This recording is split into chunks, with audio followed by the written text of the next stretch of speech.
Like it is. Looks like we're okay, and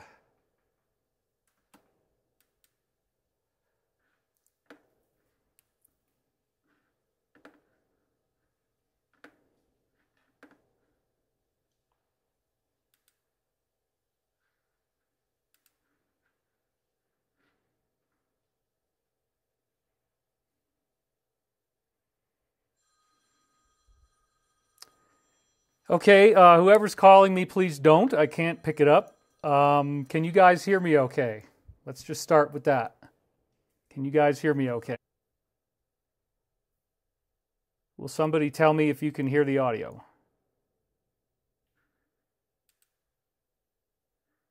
Not receiving enough data. Yes, well, we're always going to get those error messages, and it's always going to look scary. So this is what naturally happens to David's hair if I don't actually comb it or try to straighten it out. Okay, you guys can hear me. I got lots of good comments here, and this is my view of what I'm seeing when you guys are talking. I get this little window right over here. I was like, "Hi, are you doing a meditation today?" Yeah, actually, right now. Right now, we're doing a meditation. So instead of calling, just watch the show. A long time, and I needed a lot of time off because I'm processing a divorce, as you probably know. It was not something that was easy to do.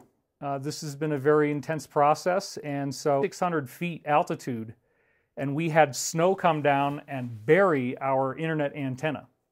So the antenna that makes this possible, that hopefully is not buffering too much. Oh, you're buffering a lot, huh? Yeah, it's lagging. Buffering.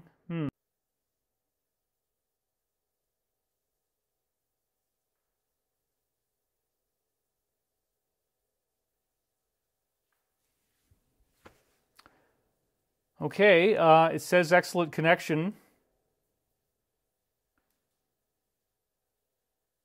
We're seeing if it's going to buffer anymore now.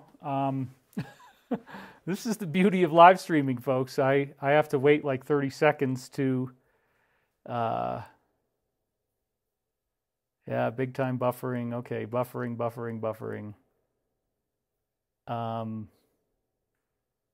Okay, now is it good? Oh, people are saying it's good now.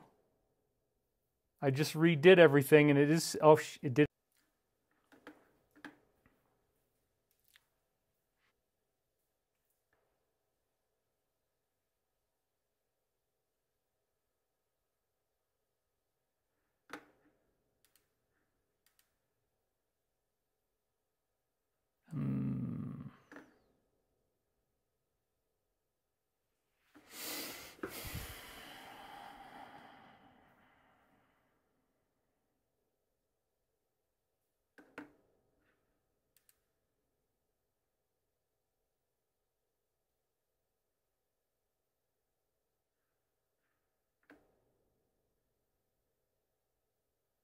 Okay, can you guys hear me now? Can you guys hear me now? Still buffering, huh? Jeez. Yeah, YouTube wouldn't let me do this. Good now? Good? Good now, good now, good now, good. Okay, everybody's saying good. Boom, stop buffering. Yes. Okay, wow, all right. There's some very, very insulting comments in there. So, look, I haven't cut my hair for a while. I'm sorry if this freaks you out. But you know what, folks? Look on the bright side. We're doing a global peace meditation, and I almost thought about doing the Zuckerberg look, you know? That would have been a little more intense, I think, than the hair that you're seeing right now. So I just want to make it clear that I have options. You know, this is, it's a lifestyle choice. It's how I choose to identify. I might have different pronouns. You know, it's all dependent upon my form of expression, what makes me feel most comfortable and safe in this very, very chaotic environment. So anyway, I hope you're doing well. Looks like we're good now. So yeah, okay. I don't know how I managed to pull this off, but I chopped the resolution from 1440 down to 1080 live. I didn't even know if I could do that. Apparently I can. Oh, it says no data now. But then it says stream data excellent. Okay, so yeah. All right, well, it seems that the majority of people are happy with the hair, so I think that's just a vote for yes. We're not going to do anything crazy like cut it on live television. So I guess I've got a connection. Yeah, it's all saying excellent. Everything looks good. I might have electrified myself. Yeah, that's true, you know.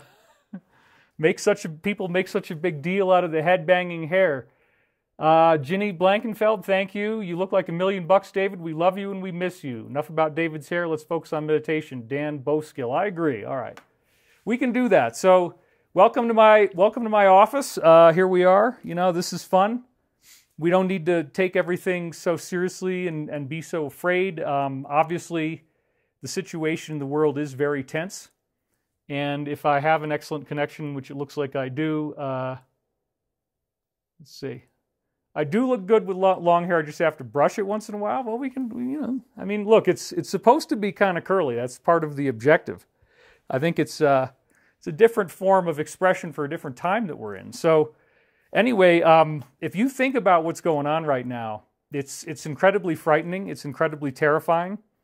And it leads us to many different types of, oh, the stream is gone. Video stopped. Whoa.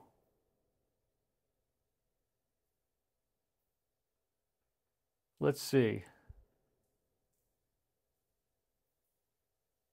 Okay, I don't really know why all this is happening. I guess we're under very, very severe attack is probably what it is. Are you guys able to hear me? You stopped broadcasting. Yeah, I don't see it. It stopped for me, so I'm not sure what to do here.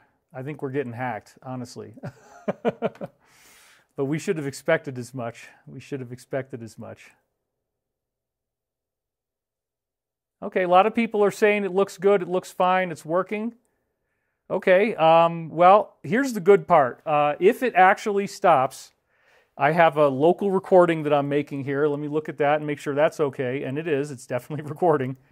So no matter what, if the YouTube thing craps out on me, I will re-upload this. Hopefully enough of you are able to see it. Yep, you're saying it's good. Thank you. So we're going to try to just keep moving and continue forward on this because, you know, there's a lot to talk about here. This is a time of times. This is something that is very, very intense. I, of course, have specialized in this concept of eschatology, E-S-C-H-A-T-O-L-O-G-Y. Eschatology is the science of studying the end of the world, okay? So that would make me an I don't want to say something profane. An eschatologist. Yeah, I'm an eschatologist, folks. I'm an eschatologist, yes. That's how we have to learn these words and say them just right. Give them just the right amount of gas on the gas pedal. Nuance it in so that all the subtext is thoroughly, thoroughly layered in place. So eschatology is telling us, hey, you know, there might not be continuity on Earth. There might be changes, and it might be very, very massive. And in fact, getting back to the slide now, I love being able to do all this right on the desk. Let's see, boom. Is the world about to be destroyed? Well, we are on schedule for when everybody expected that it would. That's the problem, folks. That's one of the biggest issues that we're facing here is the fact that it appears that this is where it's going. So a lot of prophecies said that, right? That's one of the problems. So it all tends to focus back on this concept of the 25,920-year cycle known as the Precession of the Equinoxes. And just check and see if you guys, okay, some of you can hear me, some of you can't. So it's a very, very strange, obviously this is a sophisticated hack. This is not something I could do myself, but we will have the re-upload. So If you can't watch me, we did have somebody say that they were able to go back to the original link. So here's one of the things you might want to do, folks. Try to close your browser. If you're having any problems with this broadcast, try closing your browser, get completely out of it, and then go back in the way you came before, either from the link that you had in your email or click in through your browser. And if you've had trouble and it's intermittent, that might help you get back in. That's just one of the things that people are saying gave them some results. So yeah, eschatology, the study of the end of the world, it all revolves around this one interesting thing, this 25,000-year precession of the equinoxes. And as you probably know, now that's very rude. Get on with it, my God. JSTS 327. Yeah, shame on you, really. Honestly, whatever. So the master cycle of ascension, and I didn't really know what this actually meant at the time. I wasn't really clear about, what is the 25,000-year cycle supposed to be doing for us? But one of the things that we do know is that 35 different ancient spiritual traditions all encoded this numerical cycle. It's a fascinating study, honestly, because we don't really know how something of this magnitude could have been spread all over the planet, where all these different cultures around the world encoded very similar data about such an obscure thing as this weird drifting of the Earth's axis. So it appears to be 25,000 years in length, regardless of which planet. This is one of the things that we hear in the so-called Law of One series, which has been a major part of my work for a long time. I found it in January 1996, and it was said to be a series of revealed teachings, meaning that someone actually brought it in telepathically, and the alleged author of the content was a higher intelligence. And what's interesting about this is that the higher intelligence said that they were here to build the Great Pyramid as a symbol for the coming Christ, which at that point would have been still something like 8,000 years away. But they wanted to create this edifice for the coming Christ, and there are many, many amazing numerological clues in the construction of the Great Pyramid, in the, for example, the open coffer, the granite sarcophagus, has the same dimensions as the Ark of the Covenant in the Old Testament, and yet the Ark of the Covenant's measurements are described in the Old Testament, which is before the Great Pyramid had anyone theoretically go into the king's chamber and find the granite sarcophagus. That didn't happen until the 1500s or something with Caliph al-Mamun. Or no, it might have been older than that. It might have been, there's a couple different periods where the pyramid had things happening around it, but I think it's the 1400s, yeah, before they were able to actually get in there and find this granite sarcophagus. And then, wow, the measurements of the sarcophagus are identical to those of the Ark of the Covenant in the Bible. And then that adds to even stranger questions, which is, why would the person who made the pyramid, 7,000 years before the Old Testament or more, know the dimensions of the Ark of the Covenant? Or how did the person who gave the dimensions of the Ark of the Covenant, or entity, if it's supposed to be Yahweh, God, how did Yahweh know this, and how did Yahweh give the same dimensions that were in the pyramid? And that's just one. I mean, there's so many. For example, Jesus in the Bible talks about a 153 number. The number actually appears in an enigmatic metaphor of the net, and there's fish in the net. Are you guys hearing me okay? Okay, looks right. Okay, so you guys are comprehending this. That's good. Want to make sure that we're still live and everything's working. So the 153 number, the 153 fishes in Jesus' net, is believed to be a metaphor about go ye therefore and be a fisher of men. And therefore the number 153 represents that culmination that you have as a soul, where you are now ready to go out there and perform missions of spiritual healing and service, which is what beings like Jesus wanted us to be inspired to do, I believe. They don't want us to just worship them. They want us to embody them. They want us to become like them. They want us to take on their characteristics as much as possible and go out there and be of service. And so when we see the Great Pyramid having the number 153 encoded in it in a very striking way, and what do I mean by that? I mean that the 153rd course of stone up from the bottom is exactly where the king's chamber is. And the king's chamber is where that granite sarcophagus is, that is exactly the same dimensions as the Ark of the Covenant.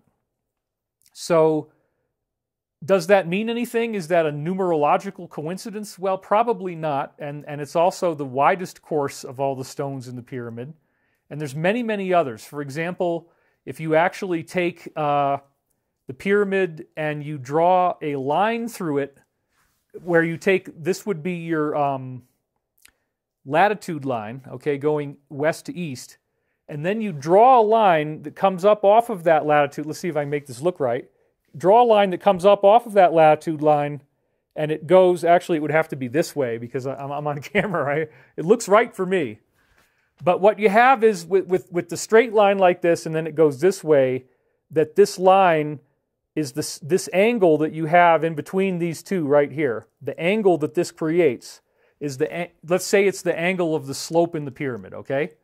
So if you take the west to east line and you draw the slope angle line off of the pyramid, the same angle that the pyramid's internal passages as you go up towards the king's chamber, that same angle, you use that angle, and I forget what it is, it's 23.6 degrees or something like that. But anyway, if you use that line, it actually crosses directly through Jerusalem.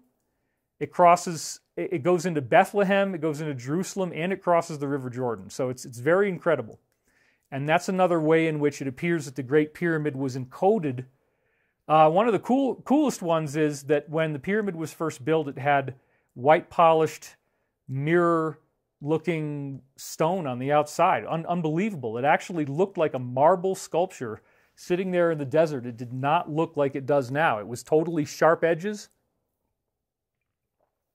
Very clean.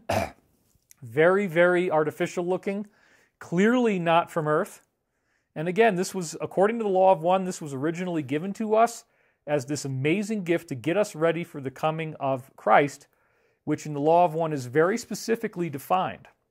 And I'll get to what that is in a minute. But before we do, again, the pyramid was covered with gleaming white stone. You could see nothing but sunlight reflecting off of it during the day. It was like a mirror-polished object, literally.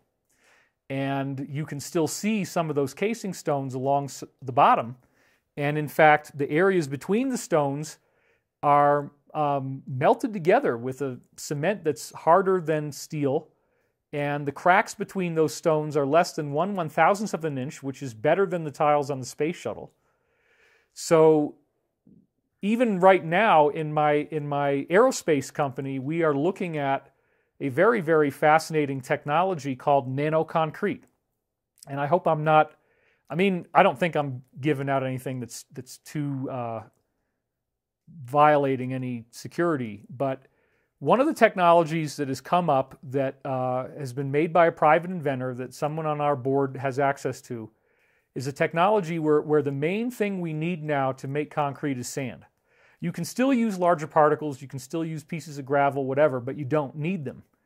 And there is a substrate material that we're putting in that's based on graphene, and this allows us to make something called Nano Concrete.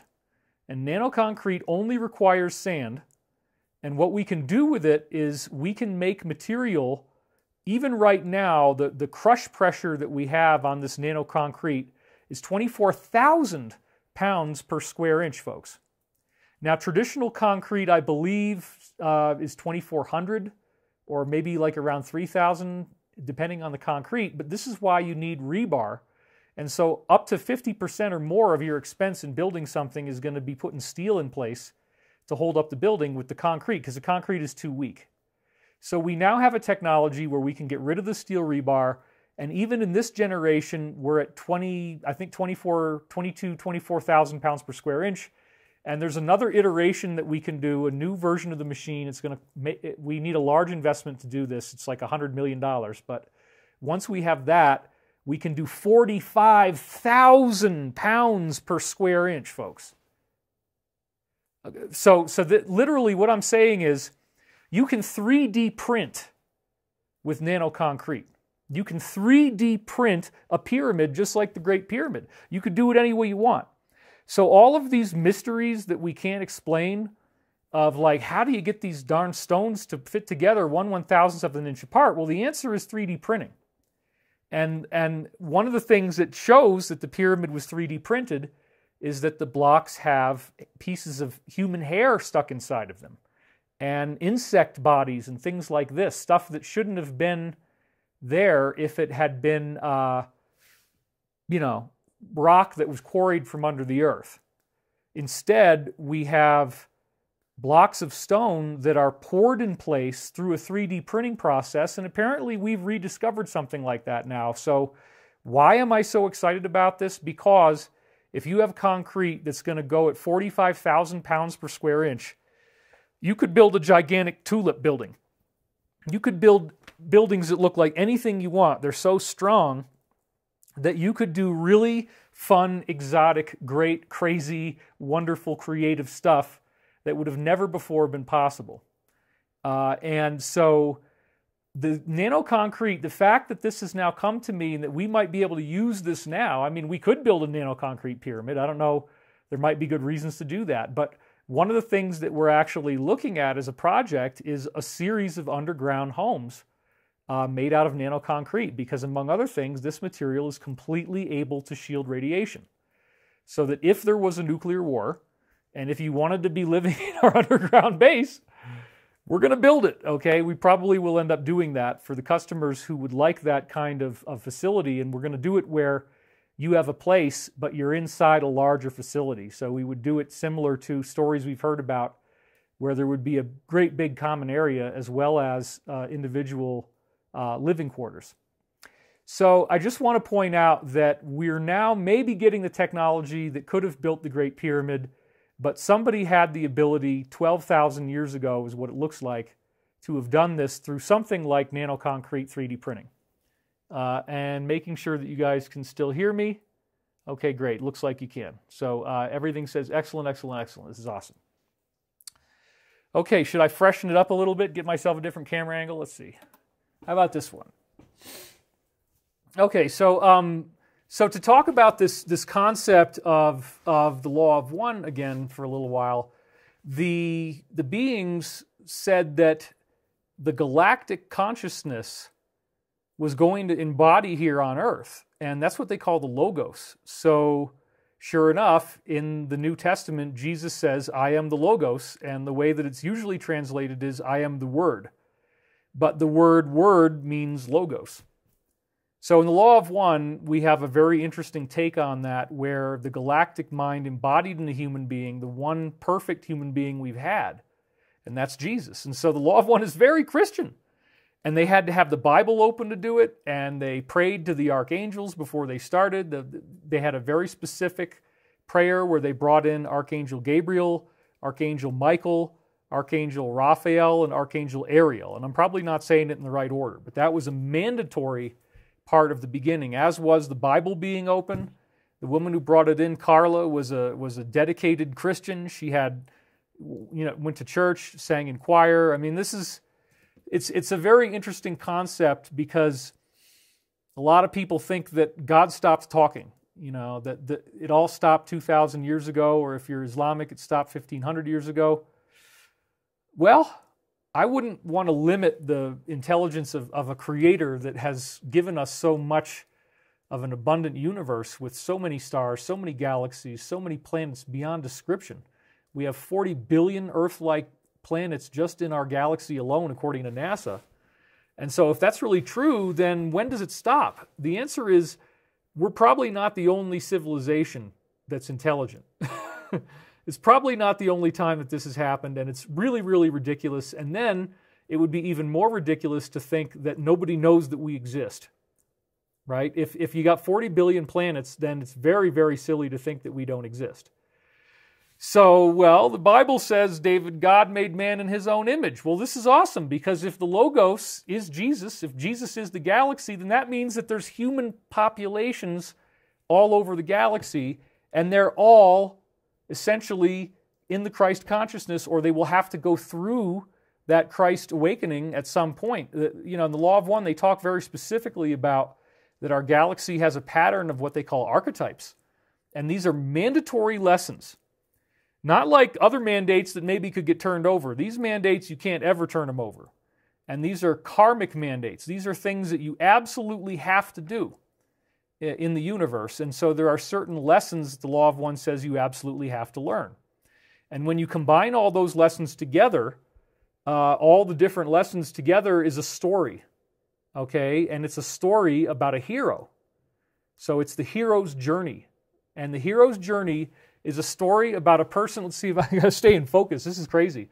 The focus is so delicate here, folks. Right there. Oh, right there. Yeah, okay. Now my nose is out of focus, but my eyes are in focus. So that works. All right. It's really literally that sensitive. It's so crazy. So what in the world was I talking about now? Oh my God. All right. Somebody tell me what we were just talking about. Somebody said happy birthday.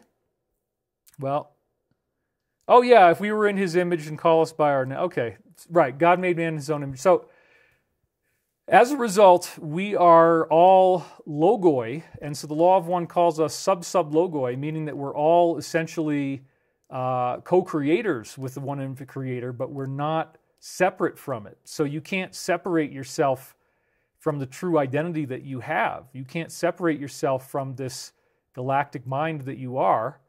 And one of the very fascinating things I discovered was in talking to my top insider of all time, Dr. Pete Peterson, who worked directly with the Reagan administration. They called him Dr. Do.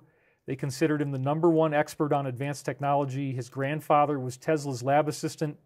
He learned all the Tesla secrets. He was the man.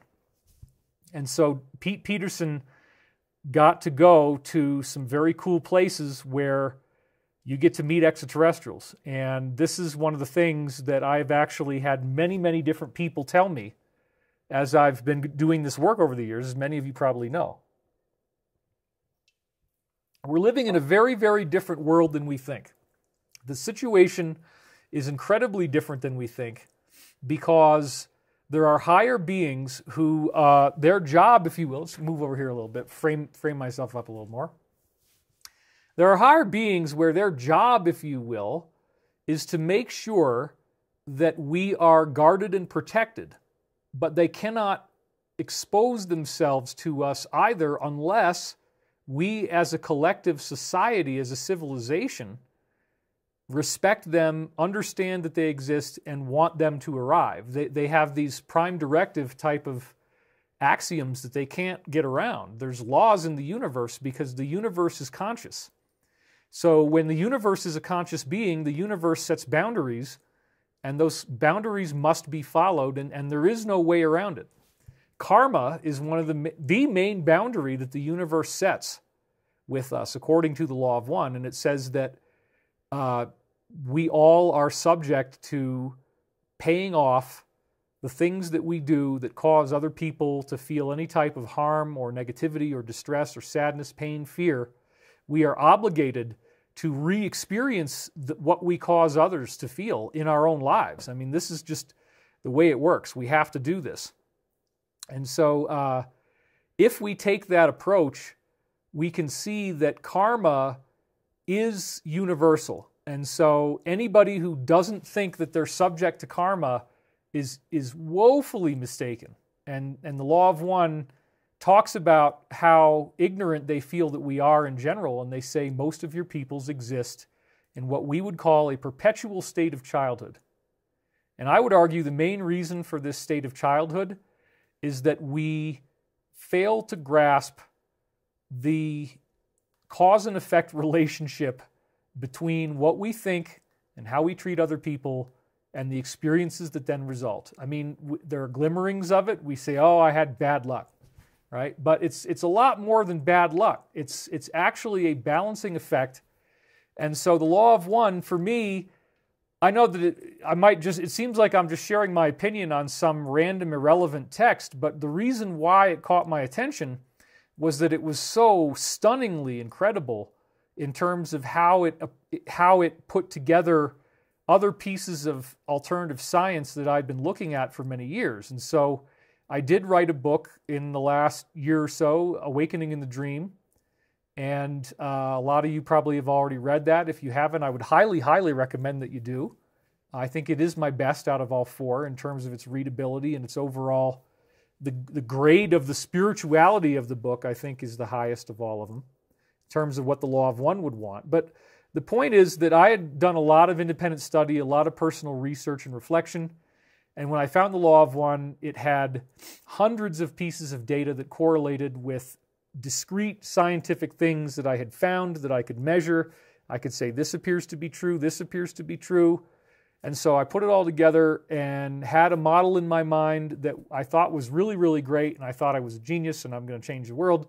And then I read the Law of One and I just start laughing, because here's a source that's gone vastly beyond my level of ability to process this scientific model. I had to take the data in, but then find out, okay, well, is this true? So, for example, they talk about the idea that DNA itself can be transformed at the molecular level. Well, I found in the year 2000 this work that came out by two German researchers, Fossar and Bludorf, talking about a scientist in Russia named Dr. Peter Garyaev, where he had shined laser light through salamander eggs laid by a salamander, and then took that salamander laser light and shined it into a frog egg, and the frog egg metamorphosed into a salamander, and it grew up to be an adult salamander, and it could breed with other adult salamanders, and in essence,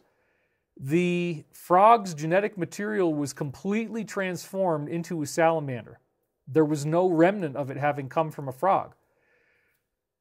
That's a much more exciting way to view biology than anything that we normally see in the Western world today. And this is also why I'm not buying the massive die-off argument either, frankly, because there are technologies that I'm aware of, that I've written about in my books. If you build the pyramids, you get some of these same effects. There's absolutely stunning healings. Let's talk about that. Stunning healings from pyramid power.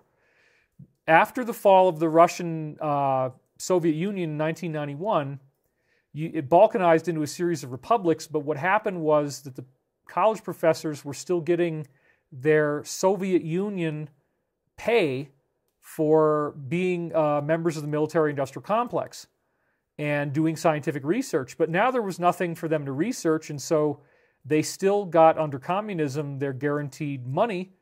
So they were able to fund, thanks to Dr. Alexander Golod predominantly, they were able to fund a series of pyramids. Now these pyramids, from their research, had energetic effects on matter, and energetic effects on biological life. And we're talking very, very stunning energetic effects. Okay, so the pyramid power is nothing at all to laugh at. Where can I go here? Let's see. That one, how about... Oh, that's a really close up. I don't want to do that yet. That's very intimate, folks. Okay, number 2. Let's go back to number 2. So,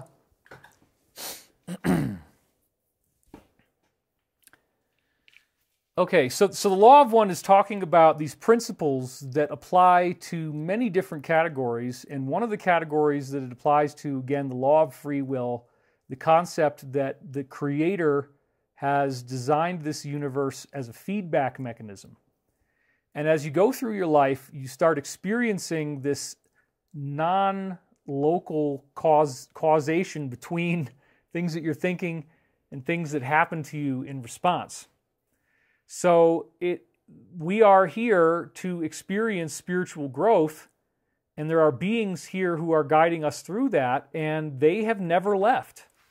It's an illusion to think that we are alone in the universe. It's really, really silly when you can even see what they were doing right before. And so these beings were here, and they built, probably with 3D printing, gigantic pyramids. And so when you go to Russia and you find these pyramids out in the field that Dr. Alexander Gilad has built, they actually had to build a steep angle pyramid more like this angle, as opposed to the Great Pyramid, which is what it's so crazy, more like that. So these were 144 feet tall in some cases, made out of PVC plastic pipes and then fiberglass sheets on the outside.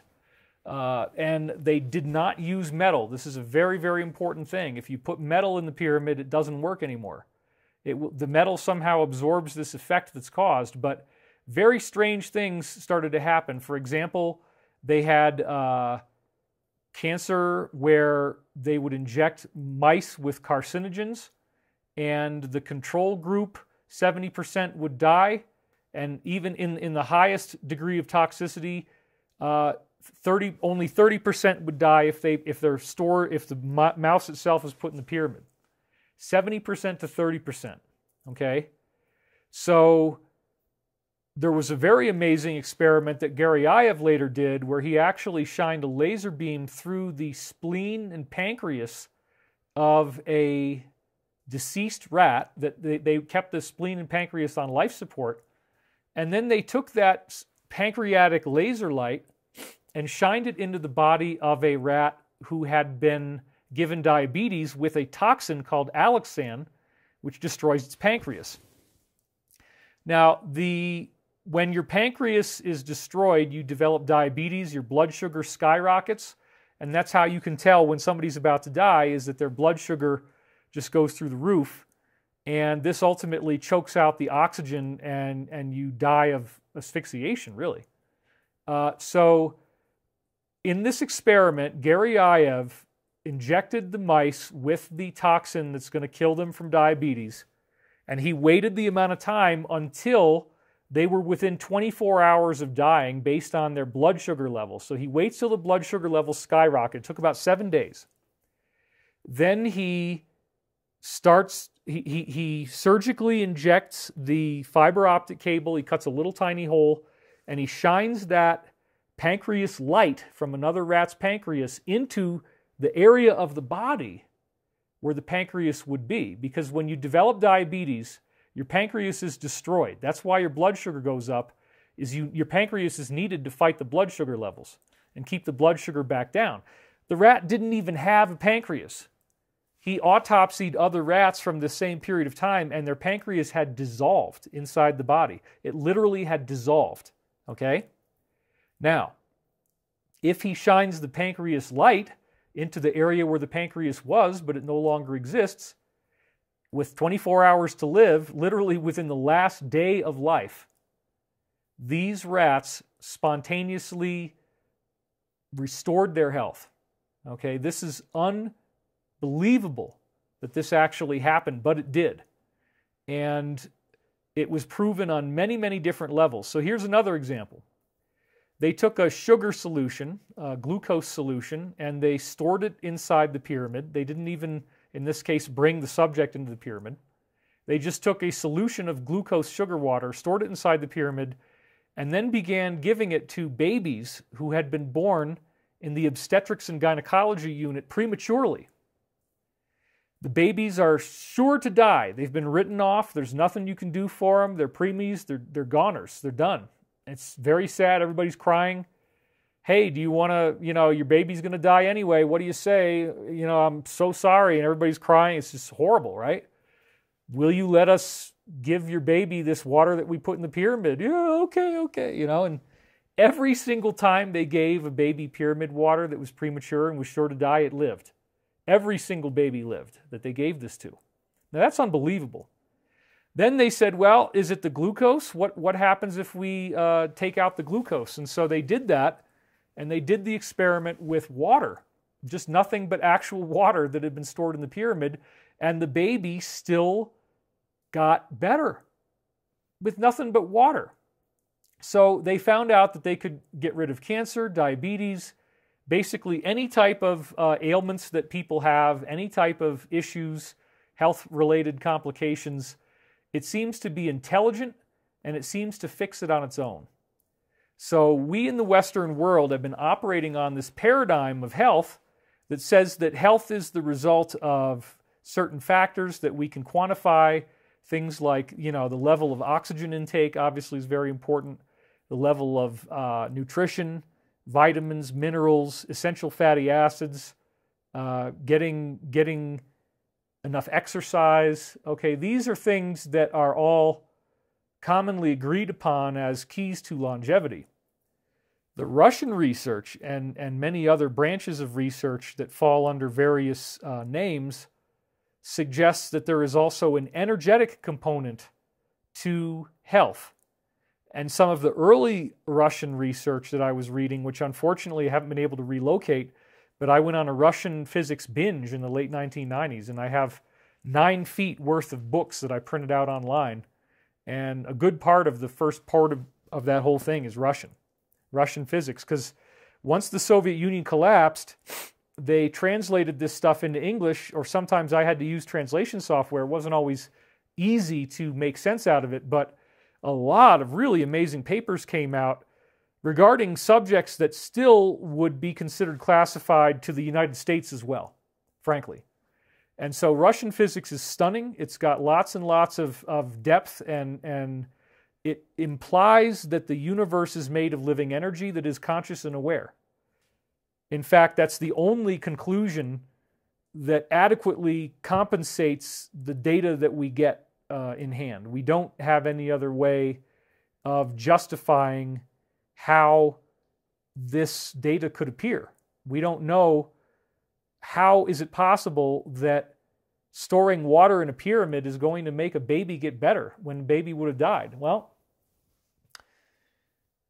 if you want to get technical about it, it appears that all matter has to have some sort of energy that flows into it to make it exist. And so the Earth itself has a flow of energy flowing into it to make sure that the Earth exists. And this is what we call gravity.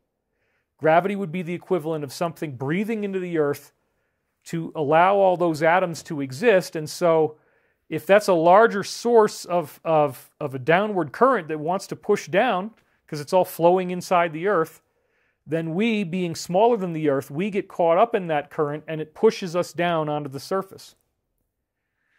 Well, so this is a very interesting view of gravity that's entirely different, because we normally call it the pull of gravity. We think that it's pulling us down. But nobody's ever come up with a really good analytical model for that. And the closest thing to any workable model of gravity that is commonly accepted by physicists is Einstein's model, in which the curvature of space-time is modeled as if it was a rubber sheet. And of course, this doesn't really make a whole lot of sense, because if you have a planet in the middle of a rubber sheet, it's still only going to roll to the South Pole, not the whole planet. So then what you have to do is you have to three-dimensionalize the process of everything flowing into the planet. And the way you would do this is the same way if you had a straw that's got, and you're in a room where there's very high air pressure, and the only way that air can get out is to go through the hole in the straw. Well, it's going to be flowing, the air is going to be flowing into that hole from all directions at the same time. Just like this air of gravity is flowing into the Earth from all directions at the same time, but locally it's always going to be going down. So that's a very fascinating concept, and the idea that gravity, of course, sticks to matter as it goes along because it's pushing on us, right? Gravity is sticky. It has a stickiness to matter. Well, what if in addition to gravity being sticky, that it also spins? What if there's a little bit of a spin on it as it's going into the Earth? Well, the answer is there definitely is. It's called the Coriolis Effect. It causes cannonballs to bend when you fire them, which was horrible for people trying to fight wars back in those days. But as a result of the spin factors and all these things, a physical object can become an attractor. A physical object, based on its shape, can cause energy to occur. It can generate energy. And so the pyramid shape actually acts as a funnel where this fluid-like swirling energy is coming in from the bottom, it swirls around inside, and it creates fire in the middle, or pyramid. The word pyramid means fire in the middle. That's the etymology of the word. So the pyramid is a fascinating, fascinating subject because, of course, the pyramid is something that we're all seeing all over the world. They show up on all these different continents, and they now have been proven by the Russians to have this overwhelmingly amazing healing effect that completely eliminates the need for expensive treatment. I mean, obviously surgical type of things if you have to do something like that. But then again, if we can grow a pancreas just by energy, like in Gary Iov's experiment, because again, after the rat restored its health, the pancreas was perfect. It had grown back. The rat grew back its own pancreas through nothing but this light. And so I'm hearing people saying, "Oh my God, you know, I can't say that, right? The organs are all going to be shredded up, and there's no hope. There's nothing we can do. The people who do this, they're going to be sterilized. They're going to be this." I don't know. There's a lot of technology that's been hidden by the Russians and the U.S. that I think we're going to get to know a lot more about as time goes on. And we don't know about it right now, but I'm sharing some of it with you, and I don't necessarily believe that we are incapable of keeping any human body from dying. I think there's just about anything that we're going to be able to do once we get this technology, because the stuff that the Russians discovered with the pyramids apparently pales in comparison to, if you will, extraterrestrial technology, such as the concept of med beds. These are apparently beds that you can lie down on, and even if you've had something like a gunshot wound, in a matter of hours of lying on this bed, the advanced version of energetics that it uses, it essentially like 3D prints your body back together using some sort of energy. So it's kind of like the Russian physics concept of the regrowing of the pancreas, and it somehow uses pulsed modulated lasers, and I think there's a holographic component to it, because there's also Budakovsky. Let me talk about him real quick. In the Budakovsky science, he takes a raspberry plant. Okay, it still says excellent, good. So he takes a raspberry plant and he shines a laser through it and captures that laser into a hologram. And so now he's got a holographic picture of a raspberry that he can play back. And the raspberry hologram is played into a tumor on a raspberry branch. So you have a raspberry that has a cancer tumor, right? And it looks big, brown, ugly thing. You shine the holographic raspberry light into the tumor, and the tumor cells automatically rearrange themselves back into healthy raspberry cells, and the cancer just disappears. So we normally believe that if you have a tumor, you have to cut the thing out. There's no other recourse. And if you don't have an organ and you need one, you can't grow one. You can't grow your own pancreas, right? That's not anything you've heard. Well, this is what they were showing. So it's very, very fascinating. And it also, again, indicates that if you had something like a med bed, my speculation as to what we'll need to do to make something like this work is just like in Budakovsky's case, where you have holographic raspberry light. That's got the DNA codes of the holographic raspberry in it. So the raspberry itself, when you make a hologram, it's a full 3D portrait, and that would include pictures of its DNA.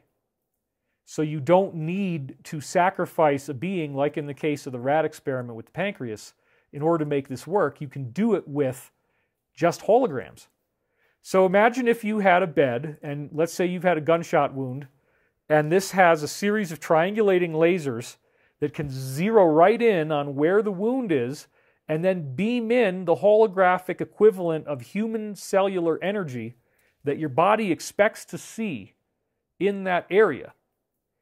Then, apparently based on some other Russian science, you can also add material that is not part of the regular human body and then transform that material into material that is bioavailable. So, for example, this is fascinating. And again, I assume no legal liability. This is totally, it's just anecdotal, and I'm not recommending that you do this, but there are anecdotes, which I've also practiced myself, a classic Russian tradition where when you burn yourself, oh, well, aloe vera, right? No, don't do the aloe vera. Don't. Do the egg white. No, what egg white? Just trust me. And again, no legal liability, but if you want to, I would recommend you might want to try putting egg white on your burn the next time you get burned. So all you do is you pop a hole through the top of the egg. You can still use it. You can still cook it for breakfast. Just poke a little hole through the very top, and then take that and just literally dab it on the burn here and just get it coated. And according to the Russian physics theory, there are stem cells in the chicken egg white that your body can holographically rewrite using the same process I was describing with the raspberry, with the pyramid effect, with the babies growing, back from near death. You can get this kind of an effect to happen. So it's a very, very exciting new chapter in our science that we could have these med beds where we're shooting lasers into the body and then adding in a material like the egg white. Because if you put the egg white on the burn, my experience has been that my burns don't leave any scars. They don't hurt as long. They don't, it appears like everything's fine. And the Russian explanation again is that your body uses those stem cells. So maybe the medbed thing also would involve putting some kind of aggregate material on the body that has stem cells in it that your body can then transform for its own use with the help of the laser. So please don't despair and think that just because we're going through this very strange situation that anybody who might have had something done, or maybe they didn't even have a choice, maybe it was done against their will, that they're just toast. That, oh, we're going to lose $1 billion, I really, really don't think so, because I know that this technology will not be able to stay classified for very much longer. In fact, we're doing our best to try to get it out there now, but you can imagine the type of opposition that would have existed to the underlying profit models of various big businesses if you start to have such an effective treatment modality that requires no money, right? It doesn't require money. It's very, very cheap to store water in the Great Pyramid or another pyramid that you could make. And then again, we don't really need to build pyramids according to some of the research that's apparently out there. You're going to do just fine without the pyramids. You'll be able to have lots of other technology. So anyway, I've already been talking for an hour. What happened? Okay, what happened to the Hovercar Project? We are doing the Hovercar Project. So if you've been wondering where I am, believe me, I'm very busy. I'm up at 8,600 feet here fighting snowfall. It's falling right now. In fact, the reason why I wanted to get this out is that we needed to do this today. Maybe part of the reason why I had connection problems is that the snow is falling, because normally I should be able to do the higher speed one no problem, but we don't even have 1 inch of accumulation. The ground's just a little wet right now. But we're in a very serious situation in the world. And my opinion is obviously informed by sources that are different than where most other commentators are getting their information. And I say that on multiple levels. Number one, I have a proven track record of being on camera interviewing people with high-level security clearance for the U.S. and other militaries. And when you talk to these people and they find out that they can trust you, you are able to learn, if you're lucky enough, about a secret world that has been here at least for the last 100 years. Every president of the U.S. for the last 100 years has met extraterrestrials, according to various insider briefings that I've been given. If you don't think the government can keep something secret, go back and look at the Manhattan Project, which employed northwards of 130, 140,000 people, had multiple facilities, and no one leaked a word about the whole thing until it actually was used on Hiroshima and Nagasaki. And there were even people who had Geiger counters, and they were just told, when people come out of the building, wave this over them and however much it's clicking, you know, write down the number, and that's their score. And if they click too much and you got to send them over here, these people had no idea that it was radioactive. They had no idea that it was dangerous. They were just told, hold this thing, and if it clicks, send them this way, and if it doesn't click, send them that way, and write down the number of how much it's clicking. So believe me, the government can keep a secret. They can keep a secret, okay? And so in the case of this forbidden technology, it's not just technology. It's the fact that these entities exist and they are real. They built pyramids and they didn't leave. You know, that's a lot of work. It's a lot of hard work building pyramids. Why would you want to take off? Apparently, if you have the technology to go about a mile down below the surface of the Earth, that's where almost all across the Earth, apparently, it's like bubble wrap. There's these huge underground caverns that are 20 to 40 miles wide. And for some weird reason that again suggests divine intelligence and higher intervention, the caves have a natural glow in them. They are bioluminescent. They have a bioluminescent ceiling. And typically, if you find one that's never been opened up, it's going to have these white creatures that look like the creatures that survive in zero-light conditions in the Mariana Trench at the bottom of the deepest ocean on Earth. Okay, that's what you typically see inside these things, but many, many different extraterrestrial civilizations have accessed these little pockets, and they have the technology to make it a mile down below the surface and get in there. And once you get in there, you can, I mean, there's liquid water inside the Earth, so you have a water source that's fresh, drinkable water. You can terraform it. You can make it into a city. You can have trees. You can have streams. You can have lakes.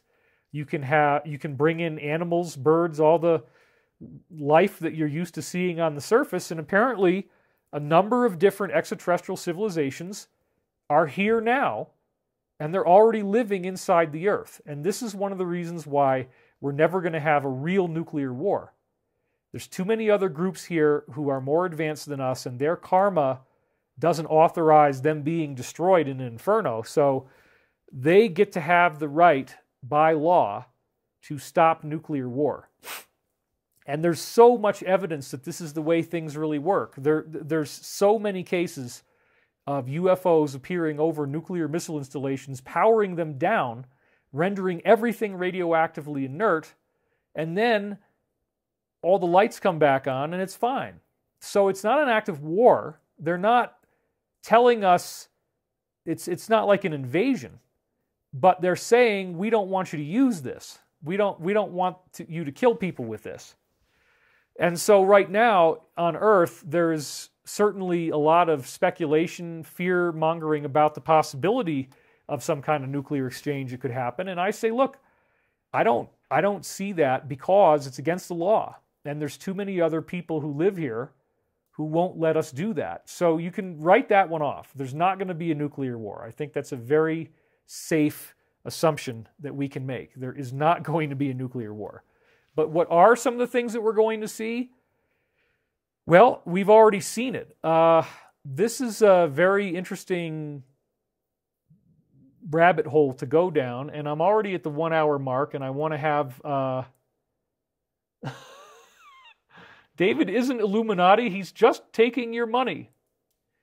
If you think that the only reason I do this is to make money, that is probably one of the silliest things I've ever heard in my life. If I wanted to make money, I would just do the aerospace stuff, and I sure as heck wouldn't put myself on camera and take risks with my life to talk about things where there are many, many, many people who want you dead to say these things, okay? I don't need to worry about money most likely as the company moves forward, but that could take years. We don't really know. I have said this before. If I am able to generate money in other ways, I don't want to charge for this work beyond what would probably be a minimal fee for a subscriber site, and that's it. And the reason I say that is that if you don't have some kind of fee and if you don't have some kind of subscription, you're subject to takedown. And the subscriber fee also allows us to be able to have the business make enough to run itself. In other words, you want that business to be able to earn enough that it at least pays its employees and can keep going. But my goal is to not require you to pay me anything. other than, again, something like Netflix, some basic fee. But in the meantime, and again, my goal really is to see the whole world get off of the money cycle, because the technology that we have the opportunity to develop here eliminates a lot of the need for things that we thought we needed. Think about this. If you no longer need to pay for your electric bills and your car gas and all this kind of stuff, if all fuel is taken out of the equation, that's probably 70 to 80% of your expenses right there, okay? Now let's say that we've got various types of new building materials, 3D printing techniques, nano concretes, and then there's even other stuff we can do to make. You can make a whole house out of nano concrete. You can make the siding out of papercrete, which is a thinner type of material. You can print it in different capacities. So we're going to have the ability to build houses that are safer, that are much more affordable to build, and then you don't ever have bills. You might, what are your bills normally going to be? You have some utility bills, you have telecommunications, you have your food bill, obviously, but again, one of the biggest things you're paying for is energy, which requires you to have a job as an adult or be with someone else who's earning an income, or that you are independently wealthy for some reason. Okay, somebody just sent me a very strange thing by text. Looks like some kind of hash code or something. I don't know what that's about, but that's one of my insiders. So anyway, where was I? That was a little bit distracting. So when we look at 3D printing as a practical solution for many of our problems, and then I also want to point this out, folks. We have, when we're going to make these hover cars, we have a 3D printing technology that we're going to use for the chassis. So that means that you can build the chassis all in one piece. You have the fiber optic cables that it needs already inside the thing, and it's virtually indestructible based on the material that we make. So you really never have to worry about it breaking or like having a car crash and, oh, well, this part of the chassis has been damaged. The material is so strong that you would have to have a crash that is just way more than a fatality. Chicken soup inside is all that's left, or the equivalent thereof for the human body. That type of crash, then maybe you could damage your fiber optics inside, but it's not going to crash. It's not. We have flight control systems that are going to make it so that the danger factor of using transportation is going to go down quite dramatically. So yes, we are working on that, and we have had progress. We're still raising money. We still haven't gotten the money that we need, but we're chasing that goal, and we're getting closer and closer, and I think we're very close at this point. So let's just, again, keep us in your prayers, but this is a Patriot-owned, grassroots, non-swamp, non-deep state company. We are doing this because I don't think it might happen if we don't do it this way. I mean, I'd love it, frankly, if something just pops up and there are arrest tribunals and really interesting things going down, and in the midst of that process, lo and behold, we find out that they're going to give us spaceships now.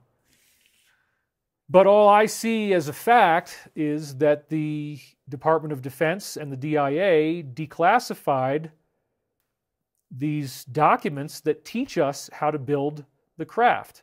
It doesn't say whether it would even work, although there are certain things in the proceedings that indicate that it should work. But it gives us an opportunity to look at it and see, what we could achieve. So the Hovercar Project, they're going to be 3D printed. The fiber optics are going to be inside the chassis, and it's going to use these power plants that do not require fuel. That means that it's a continuous source of energy generation. And if you think that's impossible, then you don't understand that gravity could be tapped just like a water wheel. In much the same way that you would tap solar energy with solar panels, or you would create a hydroelectric plant by spinning a water wheel, which then turns an electric generator, it turns out that you can tap gravity directly and transform it into electromagnetic energy. And interestingly enough, it turns out that the Earth naturally does this on its own, with these bubbles that we call ball lightning. So in the Russian physics, such as the work of Terletsky, the Terletsky work says that gravity and spin pair with electrical and magnetic. So you have electromagnetic and gravity spin, or gravi-spin, and he says they pair. So that means that in the bubble, in the ball lightning, the gravity is transforming into a visible electromagnetic energy, which is the light that comes off of the ball. So we're going to actually do a movie about this. It's called Levitation. I'm very excited to report this. We have a deal that is just about finished. I probably shouldn't announce, let me not announce the studio yet until we have a deal.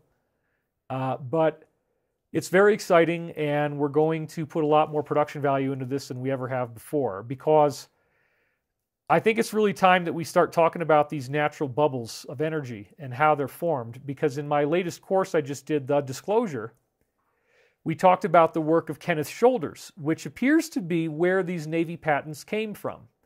Kenneth Shoulders was the father of zero-point energy. He's apparently the guy who came up with that whole concept to begin with.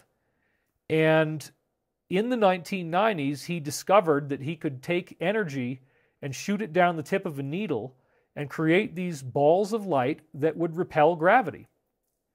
And interestingly enough, one of Kenneth Shoulders' theories is that regular static electricity can do this. And so I've noticed since hearing this, and obviously being up here in a very, very dry climate, when you go into a high altitude like this, it becomes incredibly dry. In fact, I'm going to take a drink of water right now.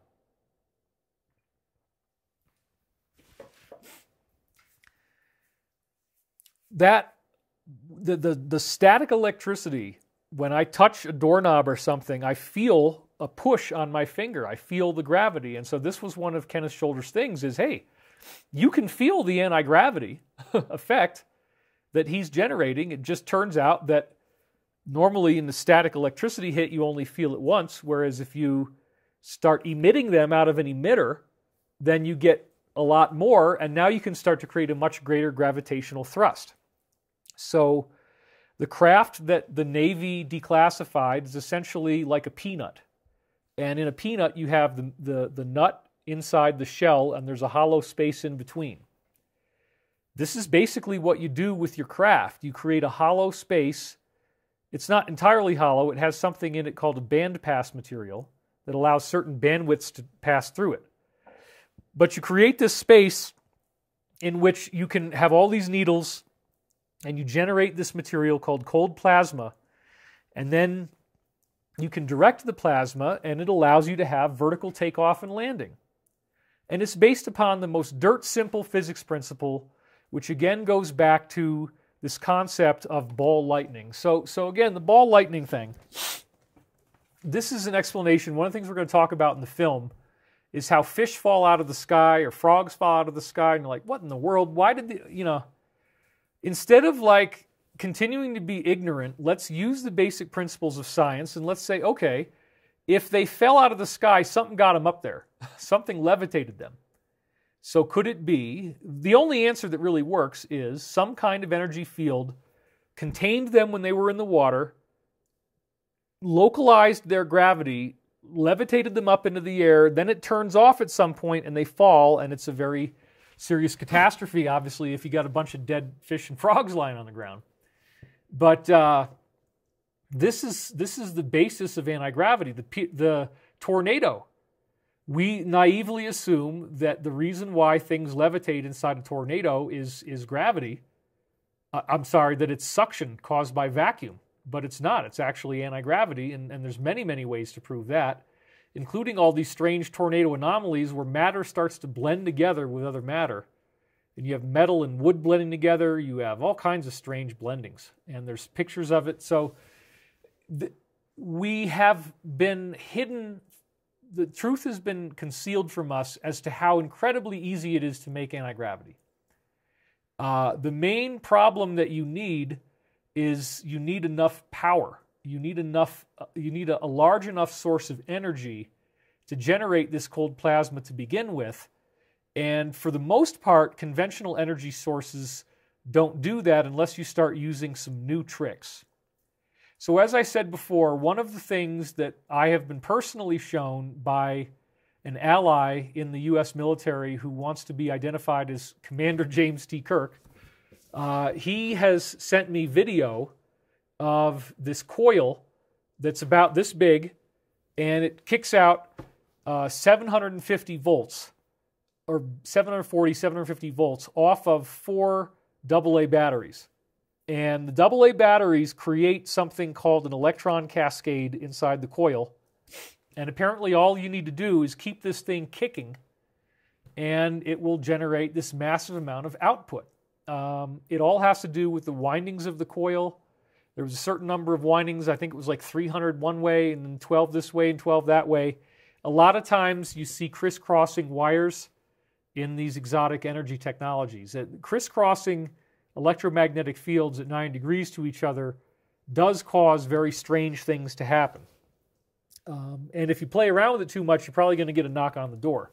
So I'm not saying that you should actually do this, because believe it or not, they do have satellites where if you achieve this effect at home and you're not authorized, they'll know that it happened, because the Earth actually has these lines called the global grid, which they can see on certain satellites. And if you start generating this energy, you might have a line that pops up and points to your house. X marks the spot. Well, and they're looking at the satellite going, oh my God, we better go get that guy, you know. So this is real. I mean, this has been going on for a long time, and anti-gravity will generate those lines. It will cause lines to form that didn't already exist. So you really can't do anti-gravity without getting caught. It's just the nature of the deep state and what we have right now, that this is something that could happen to you. So I don't recommend trying this at home. But if we move into a place where there's going to be some arrests and there's going to be a whole new way of looking at the world in light of this information that is disclosed, then that's amazing. And in the aftermath, I expect that a lot of great technology is going to be declassified. And so rather than, you know, trusting other people to do this, I've been disappointed many times when I tried to trust other people, just no offense. I decided I should do it myself. And so we were very surprised when we first started to do these online conferences that it made as much as it did, frankly. But instead of investing in a bunch of things that were selfish or indulgent, I chose to invest the money in buying an old military facility that we could build hover cars in. So as a result, yes, I am the principal, or I was until recently, or whenever this, if we can get more money, I was the main person keeping this company going, and multiple times, you know, bailed us out when there was no other way that we could have made it. It's only because of me, and it's only because of me putting money into this thing over and over again that it still exists, and that we have a facility, and that we have people who want to talk to us, and that we're dealing with these issues. So obviously there's a lot. Oh wow, the Torah Project donated 2,000 MX. I don't know what MXs are. Hopefully somewhere close to dollars, but thank you, Torah Project. That's awesome. I guess I get donations. I haven't really looked before, but I got 2,000 MX and I got 200 MX. So thank you guys. That's really incredible. Let me read some of you guys. Wendy O says, I want a hover car. What else are you guys saying? All flat earthers' IP addresses are coming from the Ukraine. Yeah, okay. Well, now that I'm reading it, you guys are going to talk really, really fast, right? 2,000 Torah Project. Wow. Yeah, let David do what he wants with his money. Well, exactly. I mean, honestly, some of the stuff that happens out there, the things, the comments that people make and the remarks can be, you know, adolescent and childish. And in some senses, it's as if adolescents have run the internet for a long time. It's a very adolescent place, you know, and there's a lot of ribbing and fun poking. And so it's up to me what I would want to do, you know, and if I wanted to get some huge house, that's fine. But like, I live in a modest home. It's 3,600 square feet here. And, this is my one place. I didn't want to lose this. I pay a mortgage. I don't own it. I had to go back to Los Angeles, and so I paid rent out there, and then I paid rent in Sedona, and now I'm back here. And I've never done a winter here before. But I got to say that this house is really cool. It won Denver Architectural Digest. It got a centerfold spread because of this staircase actually right behind me. So where is it? Yeah, if you see, this is the extreme close-up shot. I have to like get my face totally aligned. I got like got the Gibson Les Paul Custom over here, and I got the, what is it? The oh, I can't even do this. This is so crazy. The other guitar over here. This is your Stratocaster. So I like being flanked by the guitars because honestly, it appears that the hippie movement actually worked. It appears that Woodstock, rock and roll, we won. Because when it really came down to it and these folks made their grab for global tyranny, it did not succeed. I think that what we saw in Canada is equally as significant as Woodstock, if not more so. And we're looking at common, ordinary folks who are now becoming soldiers on the front lines, risking their lives, taking bold steps to bring out the truth. And again, if a sniper shoots once, he reveals his position. In a war, as soon as the enemy employs a certain tactic, you know that they have that stratagem and they can never use it again. They only get one chance. And so I had dreams indicating that the whole world was awakened by the fact that an existing government in a democratic Western country said that if you protest, that they will take everything you have and basically wipe you out. And these people were annoying. Okay, let's give the haters a little something. They annoyed the shit out of people by bonking their horn. Okay, I get it. I have had nuisances, and it's unfrickin' believable how bad they can be. So I get that part. But there was a bigger thing going on here, which is that there's a lot of people in the world who now believe, with what they feel to be a mountain of credible evidence, that there is a very intense agenda at play. And the agenda involves having a lot fewer people here. And this is why I was bringing up all this stuff about DNA science and med beds and holographic beams using some sort of stem cell gelatinous substrate material. You could regrow a gunshot wound in no time with this stuff. Just squirt the gel in there, zip it up. Look, folks, people don't need to be dying. We don't need to have fewer people. We actually need more population, because we need to explore the galaxy. We need to find out even just what's here on Earth. There's incredible cities underground of ruins that we have no idea how much treasure is already here on Earth. And Daniel Brinkley publicly admitted with me in some of the interviews we've done that he saw huge machine parts when he was a soldier and he was sent to Afghanistan in a big warehouse. You have these gigantic things, chunks of material that look like of technology from Star Trek, but warehouses full of advanced technology. And so there's been an underbelly of technology in these wars. Like, for example, in the Iraq War, why did the U.S. government first go into the Iraqi Museum of Antiquities when we invaded Iraq in 1991? Because they also had a whole room full of great toys that were locked up in chunks of rock, and they don't know how to get those toys out, and they're just storing it all. So a lot of people actually do know how to get those toys out. And so the amount of technology that our authorities have already found, the amount of technology that is potentially going to be made available to us, will create a paradigm shift on this planet that is so unprecedented that it's hard to even imagine. And honestly, there is no reason. I just got the streaming light again. You guys, are you still able to hear me? Please write if you can hear me, because it just said that it's got a problem again. Poor streaming status. Let me just try this. I'm going to break the stream and then do it again. Okay.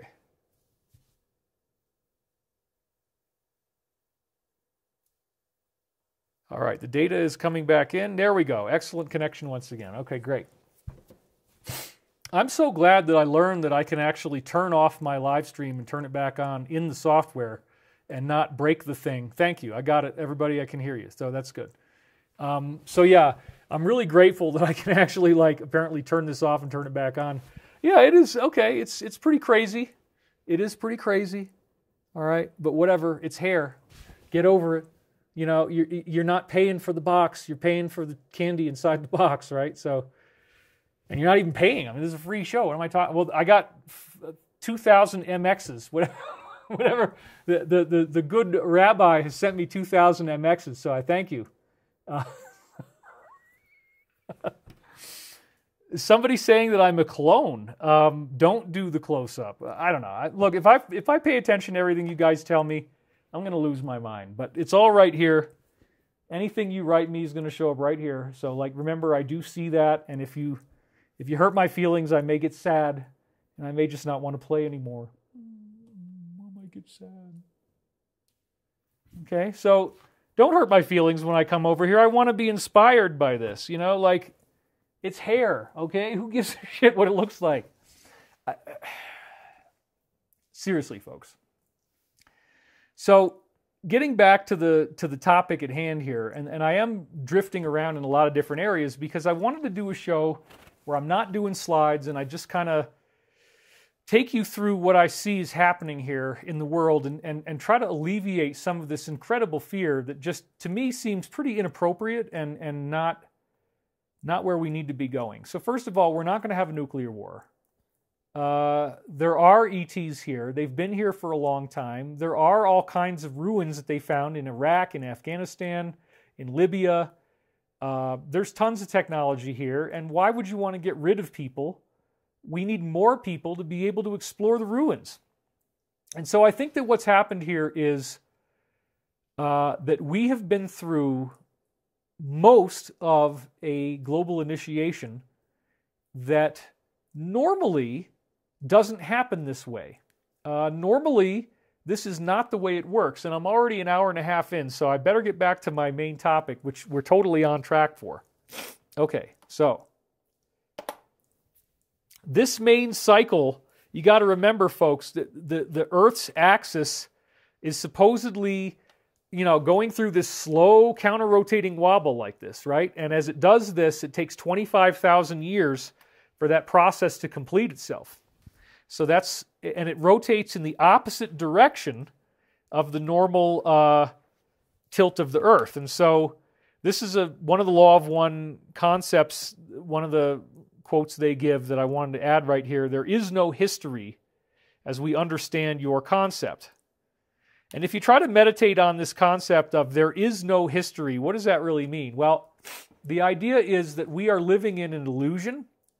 The law of one says that the only thing that really exists is consciousness, and that consciousness is the author of reality, and therefore we're 3D printing our imagination into being. If we believe that the Earth is going to be destroyed, then maybe it would. And at the end of these cycles, normally that's what happens. So when they say there is no history, even the concept of linear time itself falls apart. Linear time, if you can nullify gravity, if you can use anti-gravity, certain types of anti-gravity, it will cause time travel. Now, we absolutely do not want time travel to be declassified and given to people anytime soon. And we're going to have to go through a major growing up phase, and there's going to have to be laws put in place about time travel, because the last thing you want is some idiot thinking that he can go fix his mistakes by traveling back in time and killing somebody. You can create time paradoxes that can really screw people up. And so this is not something that you just give people, and we have to be able to be mature enough to use this wisely, which I don't think we're at that point.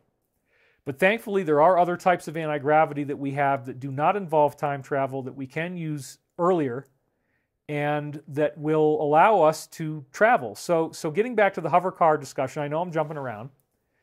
Look, we know this works. We know that we have vertical takeoff and landing capability. One of our models is the SM-920, which is a vertical takeoff and landing firefighting aircraft, where we have a higher capacity cargo bay that can store water. So imagine if you could just drop the sucker right down into a lake, soak up the water, just like the concept of the falling fish or frogs, except now we're doing it with an airplane, and we're creating that same kind of bubble-like energy field, but we're doing it with technology. You grab the water, you go drop it on the fire, and then you go back and you get some more. It's incredible. More than anything else, I like to look at how our society will be transformed by the advent of new technology. As you may know, my great-grandfather, Frederick Wilcock, actually was the principal architect and engineer for the New York City subway project. He had a JD in law and a PhD in engineering, which is rare for anybody to get 2 degrees. But this is what he needed to be able to solve the engineering problems associated with building the subway, as well as to sign contracts, understand legalese, and due diligence, and be able to make sure that everything gets done. So I'm from a family that gets things done in terms of engineering. I'm from a family where we actually completed the project. We didn't screw anybody. We didn't come in, terribly over budget, and we got the subway done. And then in the aftermath of that, it allowed commerce to flow much more quickly. New York became the financial center through Wall Street. And the reason why Wall Street was in New York and not somewhere else is because of the subway. Because the subway, for the first time in an era of, railroad trains, the subway allows people to very quickly travel point to point and have meetings, business meetings. And so when you have the New York City subway system get built, it allowed the United States to become the great industrial center of the world.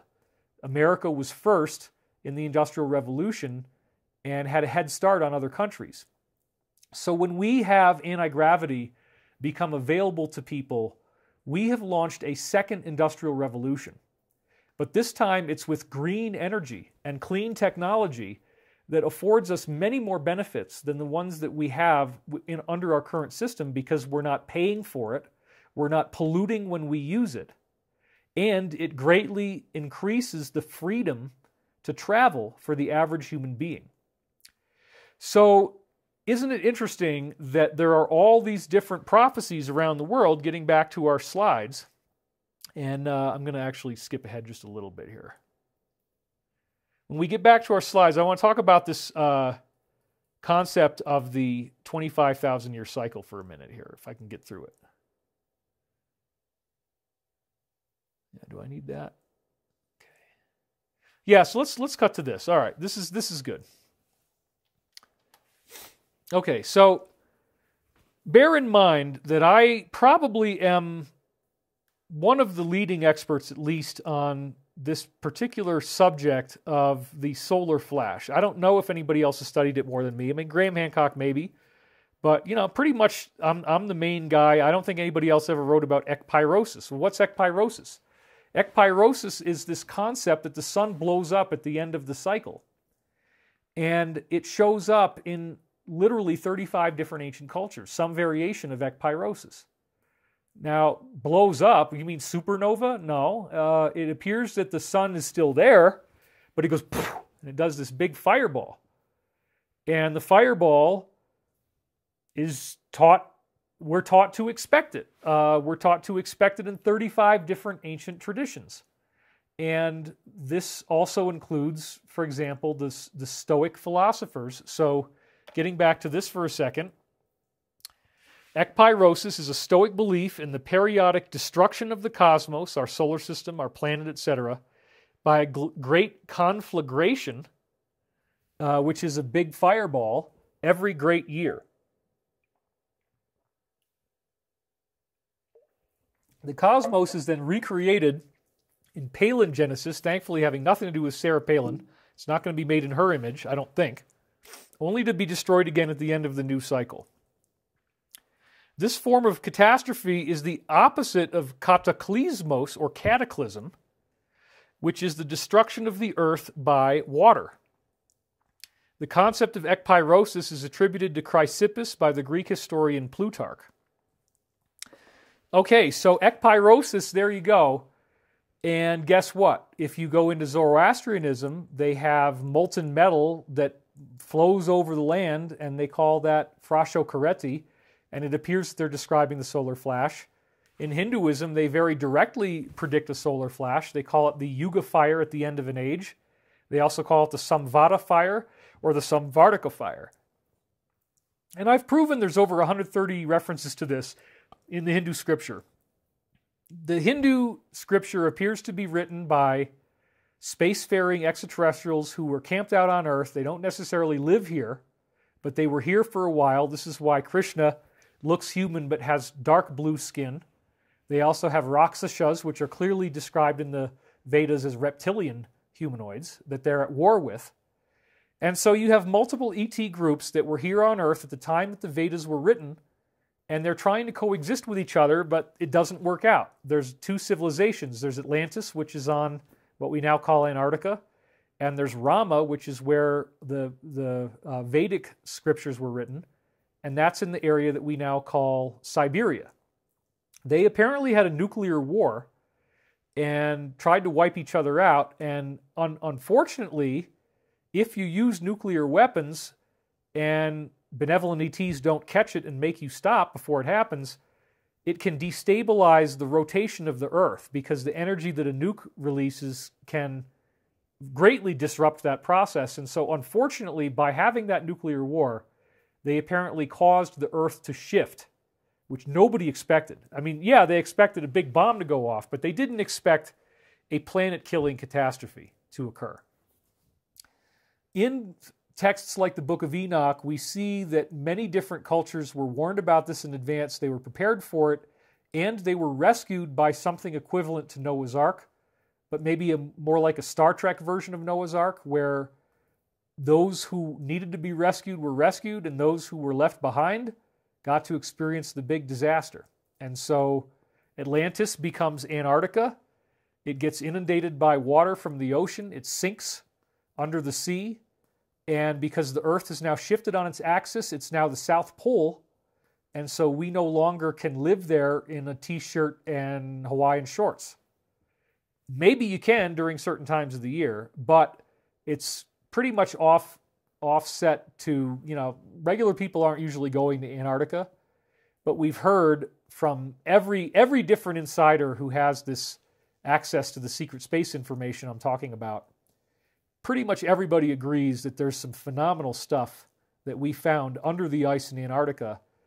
Pyramids that look like the ones you see in Mesoamerica, and technology, including at least one huge mothership that is under the ice that we, as in the United States and other countries, have been covertly studying since the 1950s.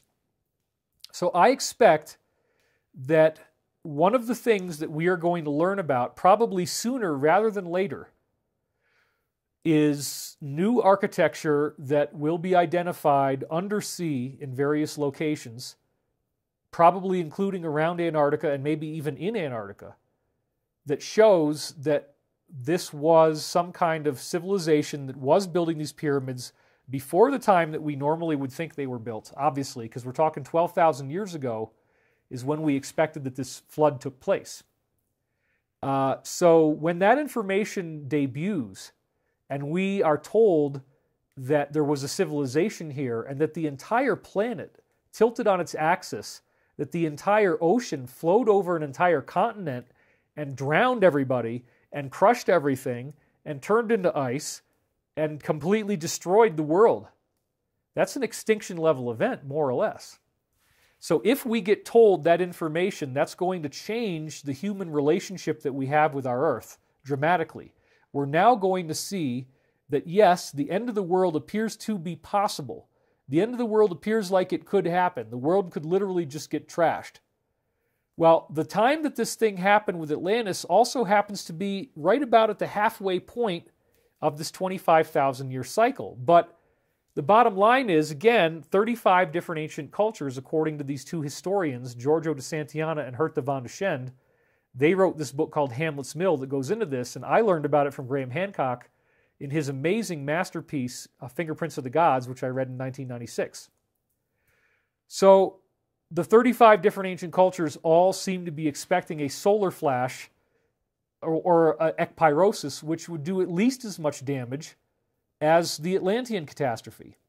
And so then if we find out that Atlantis really did sink, this makes it a lot more sobering. But what if this is going to happen to us again? Okay, so back to the slide. I don't even need to say that because I am the slide. I also want to point out that the Greeks have this philosophy among other cultures, about the Golden Age. And so if you go into the Cambridge Classical Journal, this is from Cambridge University Press, you could get astonishingly boring titles like an essay on Anaxagoras. Imagine how much fun you would have tearing through this in a typical weekend, you know? But anyway, one of the things they put out is the Classical Quarterly, and I believe this was written by a woman, Henrietta or Heather or whatever. But, you know, there was a lot of sexism against women, so she didn't want to identify herself as a woman. But H.C. Baldry wrote this amazing academic paper called Who Invented the Golden Age in 1952. And she makes this amazing case, which is that the word Golden Age, that we've heard so many times, actually translates as golden race. And there's two main words that this hinges off of, which is aetas and secula. And aetas actually usually means, both of them usually are seen to mean age. So aetas or secula would translate as age if you see these words. But then H.C. Baldry says, well, yeah, but if you actually go to any other book from the same time period, using the same language, these words actually translate to mean race, not age. And then it also appears that they covered it up. They didn't want us to know that at the end of this 25,000-year cycle, which so much research said was going to happen at the end of the year 2012, and I'll get into that in a minute, we had a lot of data showing the year 2012. We had so much, including the fact that there is the Mayan calendar. And I've studied this probably as much as anyone. And I am the only person I'm aware of who has pointed out that each of the cycles that the Mayans were counting, the Tzolk'in of 260 days, the Khatun of about 20 years, the Baktun of about 400 years, that these cycles the Mayan calendar calculates are mathematically perfectly in sync with the movements of planets in our solar system. Now, how did the Mayans know this? Yet they did. It's right there in the Mayan calendar. And so we have a very strange phenomenon where in Western astrology, we had the shift from the age of Pisces into the age of Aquarius, and at the same time, we had the Mayan calendar shifting into what many of these indigenous tribes called the fifth sun. But with the Mayan calendar version of it, it's happening at the end of 2012, December 21st, 2012 is when it's calculated. But then if you look on the eastern side, on the other side of the planet, a totally geographically isolated culture separated by the Atlantic Ocean, they're saying that the age of Pisces shifts to the age of Aquarius in approximately 2011 or 2012. So right off the bat, it was astonishing to me to see the Mayan calendar and Western astrology both give almost exactly the same year for when they expected this age of Aquarius to be occurring. And then all 35 of these ancient traditions, according to Santayana and Van de Schend, have the encoded information about this 25,000-year cycle written into their mythology. So everybody knows about this. So we have a pretty much unified agreement on the importance of the year 2012. And so now let me talk about the D of the CTP, which is a really important thing, and then we'll get back to our slides real quick. Now, what's that? The doctrine of the convergent timeline paradox is something that I've heard about from multiple insiders, and in fact, I'm still hearing about it now, but I'm still hearing insiders tell me today that the DCTP is very important. Now, what is the DCTP exactly? What is this? The DCTP was an observation that was made that there was a knot in time in 2012. So the people who were actually screwing around with time travel technology, time viewing technology, time altering technology, time vector generators, TVGs, where you're trying to vectorize energy towards a particular timeline that you want to magnetize, all this stuff they've been screwing with, okay? Time travel, as it turns out, if you wanted to look at various future realities, it was all fine and good. They have a way of doing this, and it was called Looking Glass. So Looking Glass is something I read about in books by Timothy Good going back to, I don't know, 93, I think is when I first read about it, in a book called Alien Contact by Timothy Good. Pretty much everybody that I've spoken to who's an insider has either interacted with Looking Glass or at least heard of it. And this is a technology that allows you to see into the future. You can't modify the future, but you can look at it. And they were able to do this, and everything was fine up until 1983, okay? And in 1983, we created some kind of terrible wound in time, a rift in time. Now, we, meaning people on Earth, certainly not anything I would have done, but there was a project on Montauk Point, Long Island, that's typically called the Montauk Project, but it actually was known as Phoenix 3. There was a Phoenix 1 and a Phoenix 2, and each of the people who worked on those projects were then fired at the end of that phase so that they wouldn't know the next phase. But the project was essentially intended to take a seat that they had found in a crashed UFO, hook it up to a power supply, and then see what happens. Because they had determined that the ETs were able to navigate by telepathically interfacing with their own ship through the seat. The seat interfaces with your consciousness, it links to the ship, and you can think about where you want to go, and then a vortex or portal opens up, and you fly through the portal, and then you end up at the location you want to go. And most amazing is that this works for time travel as well as for space travel. So they worked on this at Montauk Point, Long Island. It was supposedly through Brookhaven National Labs. That was where his checks were coming from. This was Bruce Perrett is his real name. Now that he's deceased, I can say that. He did not want me to reveal his identity while he was alive. But he came to L&L Research. He lived with us in Louisville, Kentucky. He felt the Law of One was the only source he'd ever found that added up with the stuff he saw working at Montauk. So he was there. He was there helping get this thing going and personally working with Duncan Cameron, who was the main person they used in the chair. And they got results. They were able to send people through space and time. And it's sad because a lot of those people didn't come back and they were going against their own will. They were being forced through the hole. But this is what was being done. There's so many ethical violations, I'm sure, that have occurred in all of these different types of research. It's just unbelievable. But anyway, the whole, let's see, let's go over here again. When we see what the results are of taking this type of information and making it a new path for yourself, this path, all the things I'm sharing with you, it changes everything that we thought we knew about reality. It changes everything that we thought we knew about life on Earth, who we are, where we're going. All that stuff gets thrown out the window, and we have a whole batch of new assumptions. Extraterrestrials have been here the whole time, and they do have a prime directive. They are waiting for us to catch up, and we have been very slow to catch up. And so when you start to use this exotic technology, when you start to use things like the Montauk chair, these beings use this every day. It's normal for them to think about where they want to go and create a portal and fly through it. But it wasn't normal for people in Montauk. So there was a lot of ethics problems because they were picking up kids on the street, sending them through the hole, and they weren't coming back alive.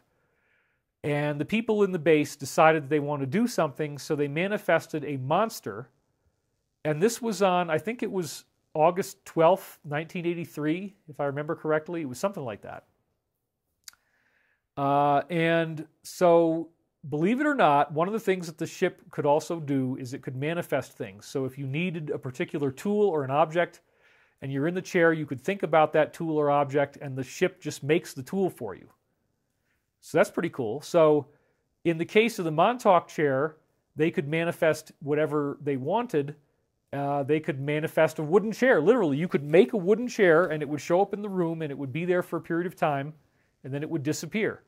And you also apparently, with the power of the chair, could create life forms.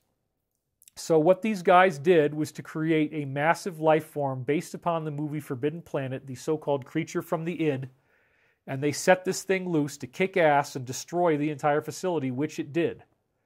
Bruce happened to not go to work that day, which was really amazing that he actually didn't go, and so they didn't give him the typical mind wipe that he would have gotten if he had gone to work that day, or probably would have died, honestly. But they never mind wiped him, and they let him go back to work, and he stayed in contact with a group of people who had also been there, so he was getting briefings. So it was a lot to get proof that Montauk was real, because it was, certainly one of the most dubious parts of the UFO canon, and I didn't think it was true. So to find out firsthand that somebody had worked there, and wow, Montauk is real? It's unbelievable. But so here's the thing. These guys, as they were going through the tunnel, they started to be able to send people correctly, and they could send people through time. So it wasn't just like everybody's dying. When you go through this portal, it turns out that it looks like you're going through a tube of like lines of lights, and the lights are kind of spinning through the tube. So it's like spinning like a spiral kind of light tube that you're going through is really what they apparently saw. They would try to send them to different points in time, but then there was something very, very bizarre that always happened at the end of the year 2012, and they could calculate this based on one of the waves that the chair would create. Bruce's job was analyzing approximately 200 different waveforms that the chair gave off through fiber optic cables. There was a big box of them that came through the wall, and at first they didn't even let him see what was in the other side of the room. They'd have Duncan in the room, they'd be running the chair, he didn't know what was going on, there's these fiber optic cables coming through the wall, he connected certain of them up and was analyzing their waveforms. And so one of the waveforms happened to be 20 years, and you could tell where the person was in time by analyzing that particular waveform. So what they discovered was that when you go to December 21st, 2012, the exact mathematical end of the Mayan calendar, that the people going through the time portal would experience something they called the full out. Now, what does the full out mean? It means that they would feel that they were as big as the universe and as small as a subatomic particle. They had access to all information. It was omniscient intelligence. And then after that full out period, everything after December 21st, 2012, it would change each time they went there. It didn't stay the same. It doesn't look like it's a stable future anymore. So that was one of the things that's very strangely associated with the end of the Mayan calendar and with the change into the Age of Aquarius in Western astrology. But also, after this incident in Montauk where they created the creature from the id, this monster that emerged, I guess the monster was so big and it took so much energy from the Earth's own consciousness, perhaps, to make that thing, that it actually damaged our ability to look forward into time through Looking Glass.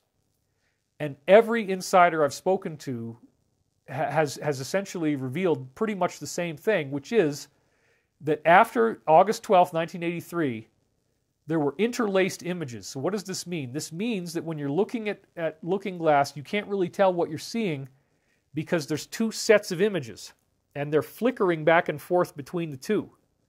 So you actually have to film it on high speed, you have to slow it down, and then if you get like 5 frames of this timeline, and then you got to take those and chop it and drop it in this box, and then you get 5 frames of the other timeline, you chop it and drop it in this box, then you go back to the first 5 frames, put those next to the previous 5, etc. So you literally have to edit the video together, and they didn't have good technology to do stuff like this in the 80s, so this was incredibly difficult, time-consuming, but if you slowed down each of the two things, then you would see 2 different timelines for humanity. And they actually called it Timeline 1 and Timeline 2. And those timelines would interlace with each other. So the interlace refers to how many seconds do you see the one, how many seconds do you see the other, how much time is there where one is exposed versus the other. And it stays the same at a given period. But this is where it gets weird, because they found that as you went towards December 21st, 2012, that the flicker frequency would get faster and faster, meaning that now you might only get one frame of one timeline and one frame of the other timeline, and they're flickering so fast. As you get towards 2012, you're trying to look past 2012, you can't see anything because you can't get a camera that runs high-speed film fast enough to capture the two images of the two timelines as they're going back and forth. Okay, I'm still on. Good. So you don't have the technology, and then it's vibrating so fast that it turned into pure white light.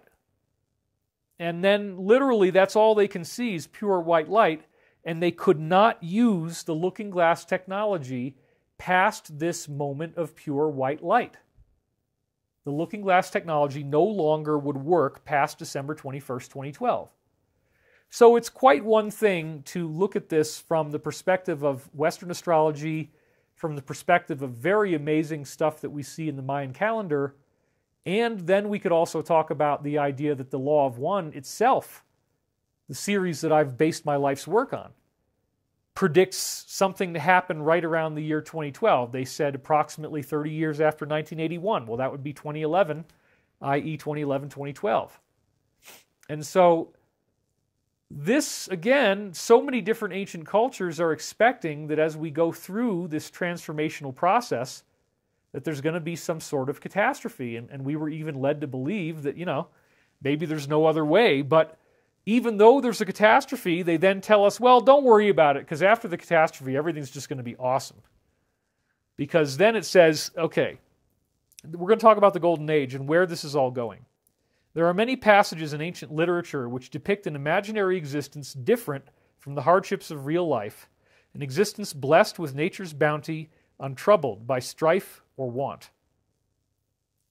Naturally, this happy state is always placed somewhere or sometime outside our normal human experience, whether it is off the map in some remote quarter of the world or in Elysium after death, the dim future, or the distant past. Such an imaginary time of bliss in the past or the future has become known as the Golden Age.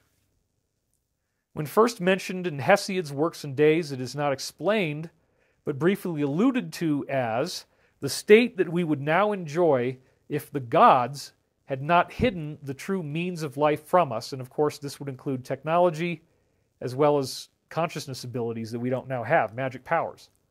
References in later literature show an even greater variety of belief about the time and place of this happier life, a variety that cannot be traced back to Hesiod or any other single source, but suggests an old and widespread tradition handled at different times and places by different authors in many different ways.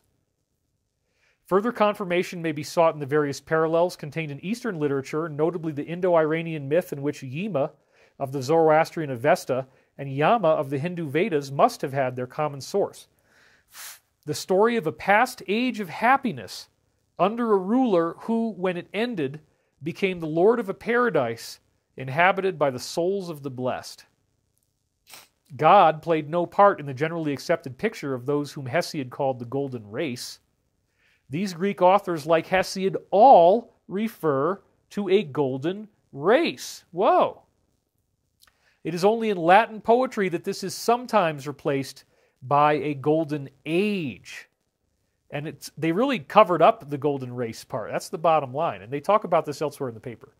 Gold, far from having a place in the traditional picture, was seen as one of the causes of degeneration from this happy world. It was Roman writers who made the transition from golden race to golden age, and we know what Rome gave us, the Illuminati, among other things. And from them, the concept was handed down into more modern literature. So another thing that is, again, Roman and is a mystery school religion, really, comes out of the Masonic tradition.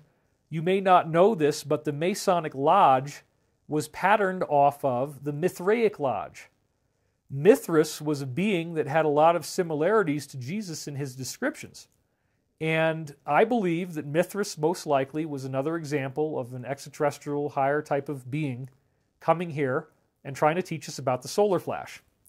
So in this case, we have this particular religious icon, which is, again, probably predictive of the coming of Christ, the Lion of Judah.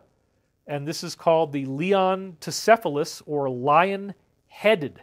Leon is head, Leon is lion, Seph is head. So the Mithraists, again, you see the concept of him emerging from the tomb here. This is the immortality, But what's interesting is that whoever gave this to the Romans, and I believe it was an extraterrestrial, they created a religious rite where the priest or whoever would take this sculpture of a lion-headed human man with a snake wrapped around, which again probably symbolizes DNA, the DNA genetic code, and also the Kundalini. And then what he would do is he would put alcohol in his mouth and blow flames through the mouth of the lion onto a lit, something that he's holding on to. And so this is an example of the Leontocephalus and his breath of fire, where he's breathing out fire from his mouth onto the world in this case. So what are we seeing here? This is another encrypted description of the sun, and it was given to the Romans. So the Romans got their own Mithraic prophecies about the Leontocephalus, the lion-headed, the coming of the solar flash, because again, you're blowing fire out of his mouth, which is what they're expecting the sun is going to do at the end of the age. So the DCTP, getting back to that real quick, this is considered a fact. It is something that everybody has had to deal with when they use looking glass, any type of time travel, any type of anything. You simply can't see past the year 2012. And everybody, myself included, assumed that this was because in the year 2012, at the end of the year 2012, that the sun is going to have a solar flash, an ekpyrosis, a Frashokareti, or a Samvartika fire, Yuga fire. Everybody's got the same thing, or Leontocephalus in his breath of fire. It's in Christianity, it's in Judaism, it's in everywhere. Everybody's got it. So, and then again, remember, probably the majority, in fact, this is such a good point. This is worth the close-up. So let's do the close-up. This is worth it, folks. Okay, so most of our money has been spent on anticipating a solar flash catastrophe, an ekpyrosis event that would destroy life on Earth, and that the elites wanted to have their own cities underground where they would be fine. And if they didn't do it from nuclear war, they do it from, other means. And we're seeing that nuclear is not the only way for them to try to accomplish something like this, if they would see it as an accomplishment. So going back to the vintage insider Phil Schneider. Got it. The vintage insider Phil Schneider, who, believe it or not, I hadn't actually watched his videos at all until very recently, because there's a man out there whose last name is Adam with an S, and his first name is Mike, and you probably know who I'm talking about. I did a movie with him that is incredibly important for you to watch. It's called Moment of Truth, and it is available at thedisclosure.com. It's about 4 hours long, and you can also go to Mike's own network and just type in his name. You'll find it pretty quickly. Bright, and then after that is Eon, E-O-N. But anyway, I have to be very careful in how I say certain things, of course, because, you know why. But anyway, go watch Moment of Truth if you haven't already seen that, because I put a lot of B-roll into that. I'm very proud of the production value, and we are talking about some very stunning subjects, including this concept of what are extraterrestrials really here for, and are some of them evil? And are they in fact human trafficking? And is that what the negative side is really doing here? And I believe the answer is yes. But the positive benevolent side is a lot more interesting than that. And the positive benevolent side has led all of us to believe that, through its great teachers, that we were going to have this catastrophe. So Phil Schneider is out there saying, look, we consider it to be an act of compassion to depopulate the planet, because if you live around for the solar flash, it's a lot worse. All we know is we're looking at, if you look at all these insider testimonies put together, they expect that the solar flash is going to happen. They expect that the lights go off after 2012. That's why it turns bright white. They can't see into the future past 2012. They have no idea what's going on, and they expect the sun's going to give off a flash and the only way that you could survive is to live underground. Okay? Well, if we were going to have a solar flash, it would make sense that the sun must be moving into an area where there is more energy. And NASA, in fact, is censoring research to this very degree. So this is the work of Dr. Don Szymanski. I am a little bit after the 2-hour point now, and I don't want to go past maybe 2.5 hours if I can avoid it. And so I think I can make it, because we want to do our meditation. So I don't want to keep you too terribly long. I do have a life, as you know. So Dr. Don Szymanski came out with some stunning information on his journal, saying that NASA was censoring his research, showing that we're moving into a more energized region of the galaxy. His research specifically focuses on the local interstellar medium, which is the stuff right around our galaxy. So here's Dr. Don Szymanski on C-SPAN. So, you know, obviously he's got enough clout to make it on television. And he certainly knows how to write equations, as you can see here. So that, then we go to his webpage. This shows his incredible amount of affiliations, positions, awards. I mean, he's an incredible guy. And then on his online write-up, this is what he says. Research on the properties of the local interstellar medium have been carried out in scattered periods beginning in 1978. The NASA Space Physics Division has shown a persistent, pernicious bias. Now that word means deadly, evil, and insidious, okay? A persistent, deadly, evil, and insidious bias against work on the effects of neutral gas in the local interstellar medium.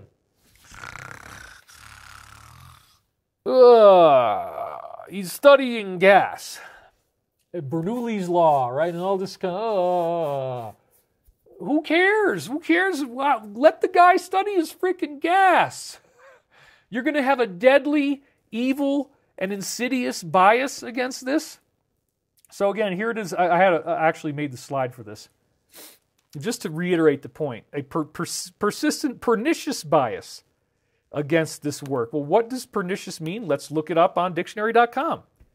It says causing insidious harm or ruin, deadly, fatal, evil, and wicked. So this is going back to by the way, folks, 1978, they said they had a pernicious, deadly, evil, insidious bias against his work, which was showing us, get this, that we're moving into a cloud of higher energy in the galaxy, and it's zapping the whole solar system. All the planets are experiencing the same climate change that we see on Earth. Now, does this mean that we should continue burning gas and not use alternative energy sources? Absolutely not. But also, global warming is not simply the result of greenhouse gases. It's an interplanetary effect. And so for me, if you're expecting the sun to blow up, if you're expecting this big flash of energy to come off in all these ancient prophecies, which they kept secret, because remember, Masonry is essentially a derivative of Mithraic tradition. The Masonic Lodge is built to look like the Mithraic Lodge. So the solar flash is the whole frickin' point, folks. The Freemasons, when you get up to the higher levels, they know or they think the sun's going to do this. And they thought they knew when. And so Phil Schneider actually said, yeah, you know, it's an act of compassion to save people from this terrible disaster. So here we see NASA having a deadly, evil, and insidious bias against him doing this kind of research. And he's talking about this collision of the solar wind with the local interstellar medium, which creates a boundary of glowing energy called a termination shock. And he says this has only been recently recognized in the particle facility, in the particle community, supported primarily by the Space Science Division. Well, they kept such a tight lid on this that it wasn't until Dr. Merov Ofer in around 2009, October 2009, and thankfully we're dealing with woman power here, right? She published this amazing paper called A Strong, Highly Tilted Interstellar Magnetic Field Near the Solar System. Now let's just think about what that title actually says. A strong interstellar magnetic field near the solar system. Well, the bottom line is that it's new. It's not an interstellar magnetic field that was there before. It appears to be like 1,000% stronger, and it appears to have gotten stronger recently. And there's outrageously massive temperatures there, like 5,000 degrees Celsius temperatures, and a much, much higher magnetic charge. And it looks as if we're drifting into this thing as a magnetic cloud. Okay? Now, NASA was going to knock you off, arguably, deadly, evil, insidious by. Maybe they're not really going to kill you, okay? But they certainly are going to be mad, and they're going to threaten you, and they're going to be very angry and call you into a meeting and put you in one chair and yell at you. You know, if you talk about the fact that there's this extra energy that our solar system is moving into, why would NASA be so pissed off about this in 1978? Because they already expected the solar flash back then. They already expected everybody was going to die. They didn't care about polluting the earth. They didn't care about industrial emissions because they said, well, what does it matter if we go and turn a bunch of frogs into three-headed frogs as long as we've got profit, and the earth's going to blow up anyway, so who gives a crap? I mean, that's literally the attitude they had, and the idea that genocide would be compassionate because it would save us from having to go through this horrific disaster where they could only survive underground or off-planet. Okay? So here's the thing that is so exciting, folks. When we go into the sun's closest neighbor, it actually did have a solar flash. So let's just say for a minute that perhaps this cloud that we're moving into is just massive, massive in size. And it's much bigger than two stars next to each other. Well, if we and another star are drifting into the same cloud roughly at the same time, because maybe it's huge, who's the closest star to us? And the closest star to us happens to be Alpha Centauri. So here's the map that shows you this. The sun is the yellow circle in the middle, and then we have Barnard star out there at the largest perimeter. That's at the 6 light-year radius, as you can see. Then, oops, let me go back there. We have the 4 light-year radius, and then we have a 2 light-year radius. There's nothing there. Then the Oort cloud. Okay, so if you go out to the 4 light-year circle again, and then right after that circle, in the space between 4 light-years and 6 light-years, you see Alpha Centauri and Proxima Centauri. Okay, so Proxima Centauri and Alpha Centauri are bound together in a trinary system, meaning there's 3 stars, and the 2 main stars orbit each other one way, and then the tiny one, Proxima, orbits in a very different orbit, as you see here. So, anyway, Proxima b, oh, that was the planet. I'm sorry, that was the planet. So, Proxima has this planet that was found around it, and everybody got really excited, thinking, "Oh, you know, there's this place right next door. It's so close. It's like it's meant to be. We can fly right over to our closest neighbor, 4.3 light years away. We show up. Here's this Earth-like planet." So they got excited about it for that reason. And I got to get back to my slide now. So Stephen Hawking was even saying, yeah, you know, we could do this with a little sail that we have just made out of aluminum foil, and we hit it with a laser, we accelerate it to light speed, or near light speed. We could actually send something there within 20 years, maybe do some filming. But then, all our hopes for habitating our nearest neighbor were dashed, because guess what, folks? There was a solar flash on Proxima Centauri. Just exactly the same thing that the prophecies told us that we were expecting on Earth could have happened there. So scientists have discovered a flare off the sun's closest stellar neighbor, Proxima Centauri. Many are reporting that it could spell trouble for any hope of life on its exoplanet Proxima b, but it might also kill off a presumed set of other planets around the star. The researchers used data from the Atacama Large Millimeter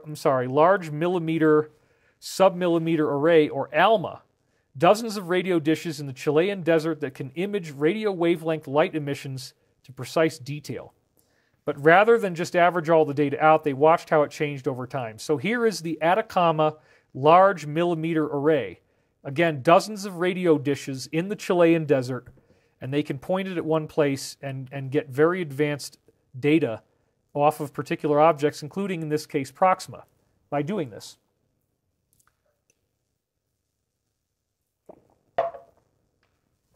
This new analysis implied that the star actually released a 1-minute-long flare 1,000 times brighter than the star's usual shine, perhaps 10 times brighter than the most powerful solar flares from our own sun on record, according to Alicia Weinberger, one of the scientists involved. So let's just stop right there. Our very closest neighbor next door, fairly recently, had a 1 minute long enormous solar flash event where it became 10 times brighter than any of the most powerful solar flares we have on record. And remember, the Carrington event, 1870, whatever it was, or it might have been older, 1840 something, but it melted all the telegraph wires that were, oops, that's my bad. So, why are you doing that? Okay. Anyway, the Carrington event melted all the telegraph wires and was a horrible thing. So imagine 10 times worse than the Carrington event. That is the solar flash. I mean, this is what so many ancient prophecies told us to expect, and it happened next door. Their results have been accepted to Astrophysical Journal letters. So this is a very important one. This is the National Radio Astronomy Observatory website, and it's February 26th, 2018. So we did not know about this until fairly recently. This is new data. Okay, but again, this is from the actual Radio Astronomy Observatory website itself. So they are describing their own first-hand results of using all those dishes in Chile to observe Proxima and observe this solar flare that happened. Now this is, again, from the NRAO, the official website, the real telescope website, folks, said March 24th, 2017. Now this date becomes all important. It's incredible because, well, you'll see why. March 24th, 2017 was no ordinary day for Proxima Centauri, said Meredith McGregor, an astronomer at the Carnegie Institution for Science, Department of Terrestrial Magnetism in Washington, D.C., who led the research with fellow Carnegie astronomer Alicia Weinberger. So if we take March 24th and we subtract the distance of 4.3 light years, we roughly get, well, okay, let's start by taking 4 years off of March 27. You take 4 years off, now you're March 2013. Then you got to take 12 months and make it digital, and this is the only way you can do it with a calculator unless you want to use fractions and geek out like that. Digital's better. So turn it to 0.3 months, which is the other, because you got 4.3 light years, right? So you need your 4 years and you need your 0.3. So 0.3 is 4 months. Okay, so 4.3 would mean 4 years and 4 months. So when we subtract all this up, we get something that is pretty darn amazing, because March 24th, 2013, 4 years, and then you knock off your extra 4 months, you're down to December 24th, 2012, which is, again, right smack dab on the money with the timing of this whole solar flash thing, December 21st, 2012. And my research showed that these physics cycles control all the orbits of the planets and that they're actually very, very recognizable. So there's a lot of stuff here to look at. And I was okay with this data for a while, and then I said, well, okay, how reliable is this figure of information? So I wanted to go in and do more work and see if I could tighten it up even more, because this came right off of the National Radio Astronomy website. So sure enough, I type it in on Google, and this is fairly recently. I just did this a couple months ago. I guess it was December, sometime after December 2020. And it says 4.243 light years. Okay, so that's our actual number. We have a real number we can play with now. So we know the exact date that it happened, which was March something 2017. And then we have the 4.243 light years. It's easy to calculate this because a year is 365.2422 days. So you can calculate it by the day. Okay, and that makes it pretty easy. So, whoops. So how much does the 4.243 versus the 4.3 affect the actual number that we're going to get? In other words, how many months would there be in 2.243 years? Because the 4 years are going to stay the same. So we have 4.243. So we only need to crack the 0.243, because the 4 years is always 4 years. That's easy. This is where we got to screw around with math. So we start with the exact number of days. Again, what is 24.3% of 365.2422 days? That's how you would do it, okay? It turns out that it's 88.695 days, almost 90 days, or about 3 months. And it sounds like a letdown. Does it mean that we're off? Well, let me calculate this exactly. So this is where I finally said, okay, I got to stop screwing around. And I found a website called timeanddate.com that allows you to take an exact date and then change it. So here's what I did. I had March 24th, 2017, which was the day that the solar flash was observed by us, okay? And then I say here, as you can see in this field, it says add or subtract, so I subtract 4 years. I set it to subtract, and then I subtracted 88 days, okay? So you put in your start date, you put in how many days you want to subtract, and then you hit that green button on the bottom, and it says calculate new date. Little bit of magic dust, and boom, the result comes out to Wednesday, December 26th, 2012. And then I said, well, wait a minute, it's actually not 88 days, it's almost 89. So would we round 88 up or down? Round up the total number of days to 89 days, and now we actually have the solar flash, the gift from Christ. The resurgence of Christ in the Bible, this is what it's all associated with, shows up on Christmas Day 2012, only 4 days off from the Mayan calendar end date. This is our next door neighbor. This is the closest star next to us. And it blows up, just like the ancient prophecies said, only 4 days off from the Mayan calendar end date. And I'm going to even ante up a step further, folks, and I'm going to say, don't worry about that. Worry about the fact that our math probably isn't correct and the 4 days are not actually there. It's a mistake, which means that the real solar flash happened on December 21st, and we simply can't measure the distance to Proxima Centauri accurately enough to really dial in that measurement. But either way, it's only 4 days off. I mean, it's like, who cares? So 35 different ancient cultures, which obviously were visited by extraterrestrials. They built pyramids. They had advanced technology. They knew about the planets. They knew about the planets' orbital periods. They could do all kinds of cool stuff, and they're telling us the sun's going to blow up on December 21st, 2012. Everybody in the government believed it. They've spent most of our entire net worth as a planet building underground and off-planet facilities to survive the solar flash. So, this is a very, very incredible thing. Of course, going back to the slide once again here, what are the odds of this happening on Christmas Day 2012, just 4 days after the Mayan calendar's end date? Our closest neighbor, the star nearest to us, right next door, became 1,000 times brighter for 10 seconds on Christmas Day or thereabouts 2012. And the law of one says that the intelligent energy offers a type of clock. The cycles move as precisely as a clock strikes your hour. Thus, the gateway from intelligent energy to intelligent infinity opens regardless of circumstance on the striking of the hour. All right, so this is obviously something that has lived with me for a long time, the law of one and all this speculation. Now, what I want to do here is talk about, okay, yes, so somebody just said this on the comments. Proxima Centauri didn't explode. It didn't cease to exist. It gave off a bright flash that was 1,000 times brighter than usual for about 10 seconds, and they have said in these articles that it would create an extinction level event for the people who were there on that planet Proxima b, if anybody could have lived there. So here's the point.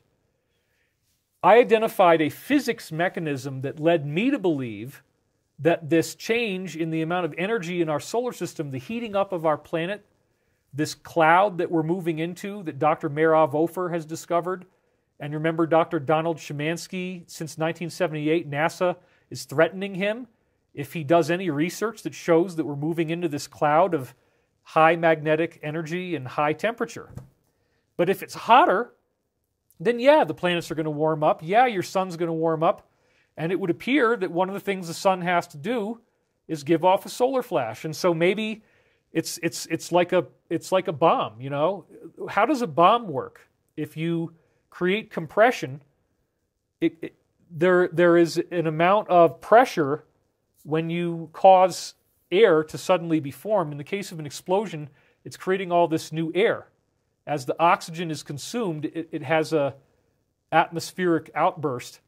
And all this new atmosphere, if you have a very tightly compressed area where there's no cracks, the pressure will cause it to explode and break into a bunch of pieces all at once. And I've never experimented with this. This is strictly anecdotal. Yeah, I've never done anything like, put a shot glass on a concrete floor and then stick a firework under it or anything like that. I've never done anything like that. No, never.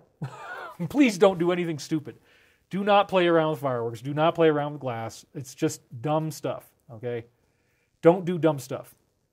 You don't have to do dumb stuff to figure out that, if you build a high enough pressure inside something where the pressure can't get out in any one place, it gets out in all the places at once, and it's an explosion. And that's what appears to be happening with our sun. It appears that the sun needs to explode once we get into this cloud in order to feel comfortable in this new higher energy that we've got. And again, everybody is convinced on the inside, the DCTP, that there's going to be a solar flash and that the Earth is going to be wiped out and we're in end times, an eschatological situation. There's nothing we can do about it. We're all hash browns. We're all toast. And only the people who live underground or off planet maybe will survive. And everybody believed that, and it's an ancient prophecy. And then they also have these full outs that people are going through when they go through a time portal at the end of 2012. They feel this amazing cosmic consciousness, out-of-body experience, omniscient intelligence. Then there's the problem of the interlacing frames and looking glass. The frames go faster and faster, flickering, until it goes all white at the end of 2012. Well, everybody thought the sun was going to go off at the end of 2012, and it did not. There have been other prophetic windows of catastrophic events that I was expecting that didn't happen, like in 1998. The Edgar Cayce readings, one part of the Edgar Cayce readings appeared to say that California would fall into the ocean in 1998, and they said that this would be correlated with what they called the second coming of Christ. And they never really got entirely clear on what that was, although they said that it is not what most people believe. It's not so much a savior figure showing up in one person as it is the idea that the principles that Jesus was trying to teach us now become principles that everyone starts living by, and we take that Christ path and we take his promise and we fulfill the promise by embodying the teachings. In other words, the whole point is not to say, well, Jesus did all this great stuff, so now I don't have to do the work. Jesus wants you heavy lifting. He wants you thinking about being kind, being compassionate, having forgiveness, because this is actually the intelligence of the universe. The intelligence of the universe itself, according to the law of one, is a loving energy. And with loving consciousness comes this concept of, boundaries, that the universe does create karma. If you hurt people, you're going to experience the karma. So we always thought that there was going to be a solar flash. I've lived my whole life up until this Michael prophecy thing happened. I've lived my whole life since really in college, at least, believing that we were going to be wiped out. And I never told you to have a problem about it. I said, look, you're going to, if you're ascending, you're going to be fine. You're going to turn into light body. You're going to be rescued by ETs. They'll bring you back here when everything's calmed down. Okay? It doesn't appear that that's what's happening. It doesn't appear that there are going to be any earth changes of any great significance. It does not appear that we are going to have a solar flash here. It appears that our solar flash happened on Proxima Centauri. It was diverted from our solar system because we learned enough that we actually learn more by going through the COVID situation than we do by going through Earth changes. So this is a very, very exciting and amazing new chapter in my work. And it wasn't until a few weeks ago, actually, that I compiled the Michael prophecies. So this is the last thing I want to talk about before we end. We're already at the 2.5 hour mark, and I'm going to keep it under 3 hours, I promise. So let's talk about this a little bit, because this has really changed my life. If you go back and you watch the last YouTube videos I did, actually, the ones right before this one, I'm reading from these words that I received by extensively training myself in military remote viewing. And in fact, as I'm going to do remote viewing, let me shift to another camera here, because what the heck, I can do it. So military remote viewing, I trained in this through Cosmic Voyage by Dr. Courtney Brown, who was on Art Bell in the late 1990s working with Ed Dames, who was teaching people remote viewing. And in his first book, there was more than enough evidence to piece together all of the protocols of remote viewing and how it was done. And I began practicing these protocols, and then I modified them because I had contact with Joe Mason, and he was on Richard C. Hoagland's discussion forum for enterprisemission.com. And he started telling me about something called the dream voice. And he said that if you wake up in the morning and you're just waking up and you listen to the background in your head, that you may perceive in kind of a three-dimensional space. You can kind of hear a voice talking over here, and you can kind of hear a voice talking over here. And it might not be anything more than the equivalent of like if you were in a room and there's a television on in the other room and you can kind of hear some of the words, I don't really care about that. Well, what we have to learn if you want to practice this type of remote viewing is that your conscious mind will have thoughts that come from the universe, from a higher intelligence, from your higher intelligence. And anybody can be trained for remote viewing. So Joe Mason had used a version of remote viewing, the same protocols, same basic ideas, but he was doing it with words. And so the essential protocols of remote viewing are pretty straightforward. The idea is that you don't want to analyze any of your information. That's very important. You don't analyze the data, and you don't have any emotional reactions to the data. You keep moving, you stay busy, and you document every single thing that goes through your head. You are not allowed to analyze it. You are not supposed to be paying attention to it. So in order for me to do this work, it turned out that I followed Joe Mason's technique. I listened in the morning, and I was able to hear my dream voice speaking. At first, I wrote it down in a notebook, and the very first time that I did this, it was November 10th, 1996, I had a stunning series of prophetic things happening. Prophecies of the future. In fact, they predicted that something was going to happen to Mother Teresa, and 5 days later, she had a heart attack. So this was like a very real phenomenon. This source starts giving me a certain number of words I was writing down in a notebook. I write them down every day, pretty much every day. And then it keeps predicting the future over and over again in the most amazing ways. And it's very spooky, scary stuff. Like I am at a health food store in Woodstock talking to a guy about Joseph Campbell, and he was telling me that Joseph Campbell said that religions are like software to access God, and that there is no one right way. Even the word God, you might be offended that I use that word. I don't know. But anyway, I go back home and I sit down, I put the tape in the tape recorder, I hit play. The very first thing that my voice says, talking as my higher self, is we are installing new software. And the guy had just said, Joseph Campbell says religions are like software to access God. Then this source is saying we're installing new software. Now, this source was very Christian, by the way. I mean, it's just, when you see it, you'll know what I'm talking about. So if you have problems with Christianity, you're probably going to have a problem with Michael prophecies, because this is a source claiming that it's Archangel Michael. So I get all these prophecies. It's telling me that I worry too much. It's telling me that my diet was bad. I was a vegan at the time, and I was eating soy, and it said soy is terrible, so I had to stop getting off of that. Eventually, I did have, in my own personal instance, I had to get back on meat. I tried to be vegan for 7 years, and I became so anemic that I nearly died from that. So really, the training is about quieting your mind and listening to that still small voice that will appear when you're first waking up and you can barely move your body. And again, you do need to train.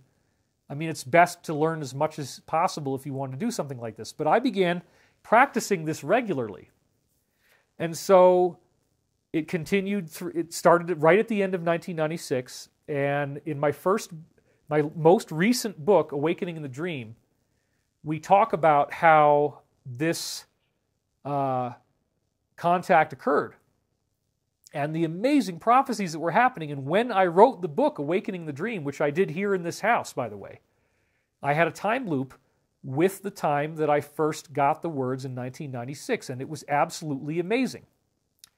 I finished the book in January of 2020, right as we were seeing things on the news of people in China dropping over dead, allegedly from COVID, which we certainly never saw that again, so maybe that was propaganda. We don't really know. But that's what it looked like at the beginning was happening. So people are dropping over in China, and is it going to come to America? I don't know. But it was, they'd already called it this, and so even before the book was published, they allowed me to put a page on the back. So if you go to the very back of Awakening in the Dream, I show a prediction from my readings about this situation with the virus. And it's pretty darn astonishing. So that's on the last page of Awakening in the Dream. Now, maybe it's true, maybe it's not true, but there was some other stuff that was said in those readings that was very, very bizarre. But the time loops were undeniable, and I wrote the book, and it's incredible, and I highly recommend that you read it. About $20, you know, and I don't really make any money off of the book. I think I get like, I don't know, I don't want to say it out loud, but you could not live on the money that I've made for all of the books that I've written together. If all I had was those checks, I'd have to rent a studio apartment, probably, literally. So it's sad that the arts have been demonetized and that you can't really make money doing a lot of things, sculpture, dance, you know, ballet, I mean, like jazz, blues, rock, you name it. Like, it's just very difficult to do any type of art now and make money on it. I am looking at the possibility of taking on some sponsors. You'll notice I've never had sponsors in the whole history of my work. There are certain sponsors that I'm looking at possibly affiliating with, and so I may do that. But anyway, to get back to the point, 2012, right? So there was supposed to be a solar flash. The prophecies expected it, and then nothing happened, but only as of February 2018, I guess, or even October. February 2018 is when that data came out, as I was just showing you, that there was a solar flash next door. Now, another big piece of this is the research of the Soviet scientist Dr. Nikolai Kozyrev, who was studying binary stars for many years. This is where two or more stars are very close together. And what he noticed was the stars might be 20 light years apart, let's say, or 8 light years apart. But then he would notice that their brightness fluctuations would occur simultaneously between the two stars. No speed of light differential. So if it was electromagnetic, and this star over here is fluctuating, but then this one is 8 light years away, the information of it fluctuating here should take 8 years to come over here. So how in the hell are both of the stars doing this at the same time, right? All these little fluctuations, it doesn't make any sense except to say that there is some sort of energetic interchange that they are sharing that is not based on time. It happens instantaneously. It's always there. And if I'd had more time to prepare today, I would have wanted to give you some of these Kozyrev studies, but I'll circle back to that later on. But in the meantime, right for now, there is plenty of Kozyrev research out there. We could dig it up, and we will, so we'll come back to this, showing that stars fluctuate at the same time. So the solar flash that was supposed to happen on December 21st, 2012, folks, it didn't get delayed, it didn't get moved ahead, it didn't happen, and it's not going to happen. It happened on Proxima Centauri to fool the banker bastards into building us these cool cities and exposing themselves because they thought the world was going to be destroyed anyway. Turns out that it's not. Now, how do I know this? Why am I so confident? I sound like a total freaking idiot. The stuff I'm saying. David, you are out of your mind. There's not going to be a solar flash. How do you possibly know this? Well, okay. If you go back to the preceding videos that I did on this channel, David Wilcock 333, and here's my little silver medal award right up there. They actually sent me one of those back when they still did that. And please, by the way, I'm about to hit 500,000, so please subscribe to this channel if you haven't already done so. I think we're at 483, so we literally only need 17,000 more subs, and we'll be at 500,000. I think we can hit it, and why the heck not? I mean, this is the only utility I'm aware of where I can do something like this, where I could do a global peace meditation and not have to pay for it. I mean, I think I could do it on Rumble, but I think I have to pay for the bandwidth. And maybe they'll change that in the future, and maybe it'll be worth it for me to pay for the bandwidth in the future. I don't know. This is a great technology that we have to be able to talk to you and stream out like this, and I'm so grateful. I mean, living for a year in Burbank, I went to all these Hollywood stores and I learned the equipment that I needed to buy to be able to make this set look this good, and have the right lenses and the right lights and everything. And then learning all the eccentricities of this gear, which is very, very, very difficult to run. Very, very difficult. So, everybody's been planning on the solar flash happening here. They wanted to hide out underground, and they've got a whole network. Phil Schneider goes into this, hundreds of underground cities connected by bullet trains called the sub-shuttle system. And it turns out they didn't need it. So how do I know this? The most recent videos that I went into were quotations from my readings in the year 1999, because I continued doing this practice, listening to it, dictating into a tape recorder, transcribing it again. You can't listen to it when you transcribe it either. That's a big mistake. If you acclimate yourself to understanding what your voice is saying as it's talking, it won't work. So I would meditate when I was doing the reading, and then I would meditate again when I was transcribing the reading, and I wouldn't listen to it while I was transcribing it. So the only time I would actually read it was after I finished transcribing it. Then I would pay attention to the words, then I would pay attention to what they meant, and then I uploaded it to my website. So this is another very critical point, folks. You can go to archive.org. You can go to the original website address I had, because I thought this was all going to culminate in 2000. I called it Ascension2000.com. Now it just sounds like some vacuum cleaner. But at the time, I thought that was a clever name. I thought, well, there was some prophecies about 1998. Then there was the Nostradamus prophecy. In the year 1999 and 7 months, from the sky will come the great king of terror. Holy shit, that sounds like a nuclear war. In 1999, and it's right there in Nostradamus. So I was all freaked out about that. I was freaked out about the 1998 thing.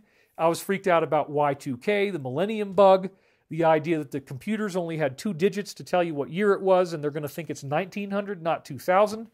Art Bell, to his credit, gave us an incredible amount of public awareness about this, and he is probably the reason why our economy didn't fall apart at that time. Y2K was prevented by people having appropriate paranoia and saving us from the end of the world. But at the time that I was doing these readings in 1999, I was listening to Art Bell, and he was talking about the end of the world, so I was thinking about it all the time. I was thinking about the loss of food.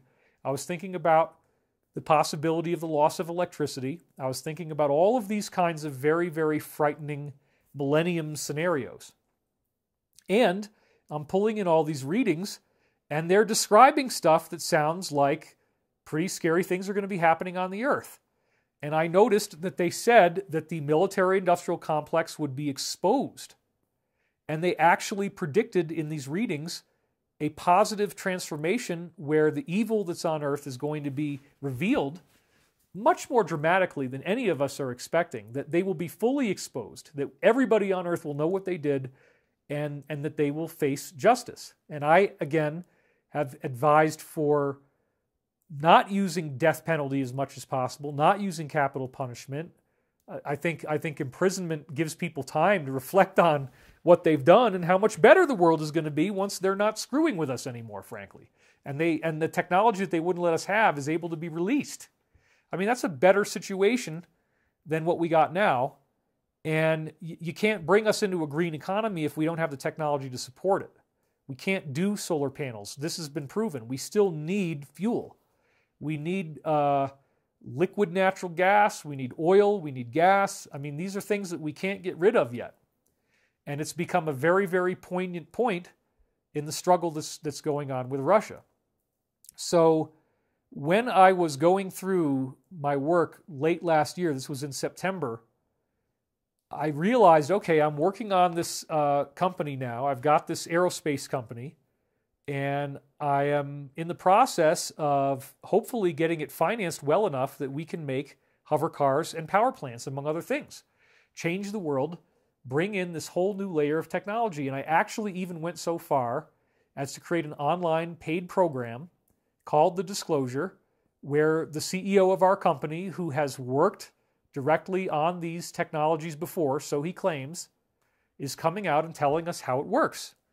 And the disclosure was a success. It was a great success. So we are not going to stay the way we are very much longer. We are about to experience a quantum leap, which is exactly what these ancient prophecies told us would happen at the end of the 25,000-year cycle. We go into a golden age. We become a golden race. This is a very tangible, practical thing that they were telling us to expect. And that golden race apparently includes abilities like Jesus. Most Christians aren't ready to take the high-octane John 14:12 quote where it says, Jesus said, "As I do these things," meaning his miracles, "so shall you do them, and greater things, for I go unto my Father, Mother, God." As I do these miracles, so will you do them, and greater miracles. So again, the way I expected this was going to happen is that there's a pole shift of some kind, super volcanoes going off, solar flash, 1,000 degrees Celsius burn on the surface of the Earth. I was told by insiders that they don't expect any life on Earth to live because it all gets cooked. But ETs are going to rescue you, and wherever you need to go, they're going to take you there. So if you're a real big jerk, you get to stay on Earth and experience Mad Max. And if you're not a real big jerk, then you get moved away and brought back when the Earth calms down and all the ash is settled and everything from the volcanoes. So it's a lot. It's a lot to process, and the fact that this was taken so seriously on a governmental level that they spent the majority of all of our wealth on preparing for this event. So now I'm in the process of working on this company, which, if the Earth is going to be okay, that's great, because now we're building hover cars. It's sort of like what my great-grandfather did with the New York City subway, and how that's going to change business and stimulate changes in society that we can't even imagine. Colonization of all these different regions. I mean, overpopulation, we don't have overpopulation, for God's sake. If you give the people the technology of free energy and hover cars, they're going to migrate. They're going to want to go be hippies, and they're going to want to caravan, and they're going to want to hang out in the Bering Strait or in the middle of Peru or wherever the heck they go where nobody else is around and they got their own private space. Now, I'm certain that there's going to be restricted zones that are the result of people having privacy and not wanting you to show up at their front door, or that there's nature preserve areas and stuff like that. So I don't think that if you have a hover car that you're going to literally be able to go anywhere on Earth that you want. You can't invade people's privacy, you know. However, it's probably going to open up. There will probably be some sort of, you know, not like the negative one, but I think can we get rid of passports, please? Can we just frickin' get rid of them? Do we really need it? I don't know. I mean, this is all stuff we're going to have to decide, but if you have a vehicle that could allow you to travel through several countries in one day, do you need a passport? And how would that passport look? And would it be digitized? And would it just basically be like marking where you're going as you travel? These are answers that we don't have questions for yet, but the technology is real. It does exist. The Navy has declassified the patents, and those patents appear to have been derivatives of the Kenneth Shoulders propulsion system that the CEO of my company, Chris, actually developed. So he talks about this in our show, that he financed it, that it was paid for by the secret government project, and that they achieved anti-gravity. And so if you believe him, he's already done it, and he's already worked on it, and now we want to declassify this and get it out to the mainstream. So that golden age sounds awesome, but going through a catastrophe doesn't. It sounds pretty terrible, obviously. Even if you get to have ETs rescue you, the freaking Earth has been destroyed. I mean, what's happening in Ukraine is unbelievable, but imagine the whole entire Earth just being consumed in a ball of fire. And that's basically what the prophecy appears to be telling us is going to happen. Okay, so in September, as I was putting the disclosure together, all of a sudden, out of nowhere, I had this memory. And I remembered that somewhere in the transcripts, and it was it actually turned out to be in like December 1999, I had a dream in which I was told that I was the father of anti-gravity. And at the time, it was so nonsensical that I didn't even write that dream down. It was only that I had written down 2 other times in January and February of 2000 that I had a dream that I was the father of anti-gravity, that I even have any documentation about it. But I do have that documentation. And again, everything I was doing, I was uploading it onto the internet. So all of the readings I did in 1999, or almost all of them, are actually online, and you can go look them up. So then I see this thing about father of anti-gravity. And I'm thinking about that dream, and I'm like, wow, now I'm doing this aerospace company, and we're actually making that dream a reality. And I remember when they told me this, and it didn't make any sense, and I started researching anti-gravity because I said, well, if there's any truth to this in the future, I at least ought to have some knowledge about anti-gravity. So that's when I started studying it. So now I go back, and I am doing this anti-gravity project. Whether it works or not, I don't know yet. I'm taking a leap of faith. I'm spending my money on a highly speculative investment, of course. But why not? I mean, I'd rather do that than just buy some huge house with all this space that I don't need. I mean, as it turns out, just heating 3,600 square feet here, I blew out my huge 500-gallon propane tank in 1 month. My next-door neighbor says we have had one of the harshest winters ever up here. My snow, I was completely buried in the snow. I could not live stream. I had almost no internet access. Personal hotspot capped at 40 gigabytes a month, and they shame you to death for every penny of bandwidth that you start using over 40 gigabytes. They're sending you emails like there's an emergency going on. Oh my God, you're at 76 gigabytes. Holy crap. It just drove me crazy. So thank God I got my internet back. And thank God I'm able to get this peace meditation out. And I didn't want to make it more than 3 hours, which means I only got 10 minutes left if I was going to keep to that. So now we got to really start zipping this thing up. So let me change cameras again. All right. This one, actually. No. There we go. So suffice it to say, I'm going to have to share more with you guys about this than just in this one work. But I went through those readings from 1999 right where it said father of anti-gravity, and then something very bizarre started to happen, which is that the time loop occurs. There was references in there to the fact that I was going through a divorce. I haven't published some of those, but some of them you can see. Everything that's going on in my life right now is in there, and everything that's going on in the world is in there. Biden is in there, Harris is in there. What happened in Afghanistan, that's in there. The Brazilian truck protest that now has led to other truck protests, that's in there. COVID is in there very extensively. The V's are in there very extensively. Injections. I mean, it's... So at the time that I did these videos, they were telling us the negative is going to be defeated. COVID's going to stop. It's all going to go away. And this was in like October that I was telling you this. And it didn't seem possible that I mean, I was so afraid of like quarantine camps and getting locked down and you know, being forced to take something that might harm my health and all this kind of stuff. I was in an incredible panic. I've been prepping for months and months and months. I have so many pepper supplies. I could basically live here for no money pretty much forever at this point, I think. So literally, if I didn't mind, you know, hunting, but that's technically illegal, so you wouldn't do that unless it was a very, very serious situation. At least around here, it's illegal. But in an environment like that, I don't know if anybody's going to be too worried about finding you for, you know, finding some game on your land or something. But anyway, these prophecies that I came out with in October, they were very confident. They were very bold. They said, don't worry about it. It's all going to be fine. And the more of you who believe this, the faster it's going to turn around. Well, look at what's happened, folks. I think historically that the Rogan-Malone interview is going to go down as the critical tipping point where an avuncular father figure comes forward and basically tells everybody they're under mass hypnosis and makes it okay to believe that, yes, your government is lying to you and the whole world is a big frickin' mind job set up to harm you. Well, that's where everybody's processing, and that's why there's just millions and millions and millions and millions of people out on the streets all over the world right now. And everything has been stopped. Mandates and all the stuff that they wanted to run with for years and years and years and years. So this is a victory.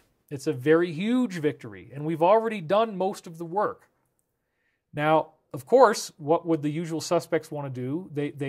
If they can't control you by this method, they got to switch it to something else.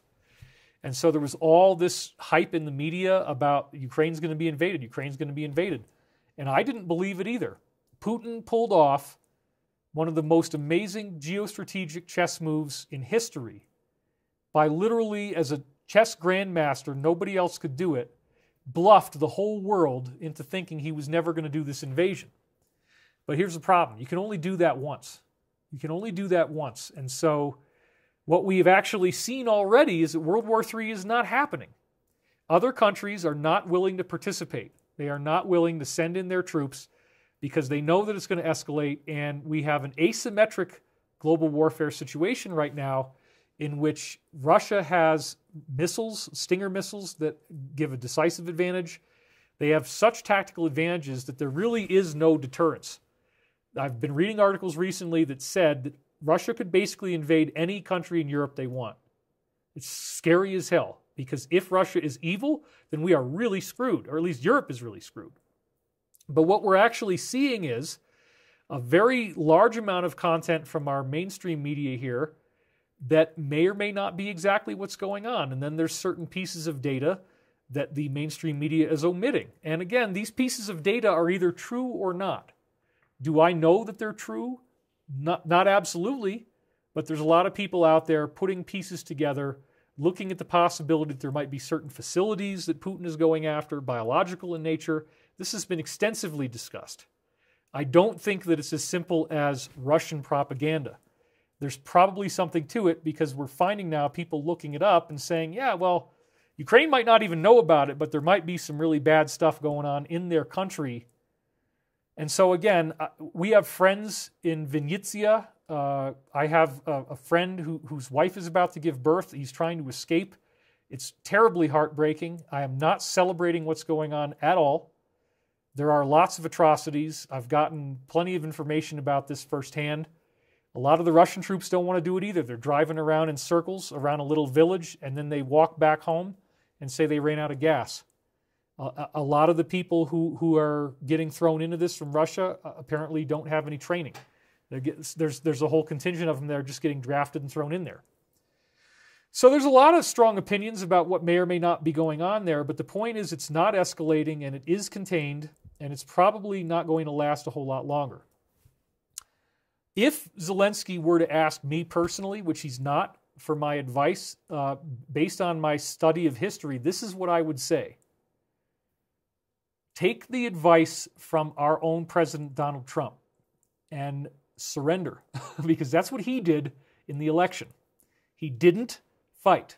He didn't keep it going because he knew that the DS had leverage on him. This is stuff that we've seen extensively. There was very, very nasty technology that could have created huge catastrophe for everyone. So if he had tried to do anything about the stealing of the election, we would have all been toast. We had to go through a process where it was allowed to happen.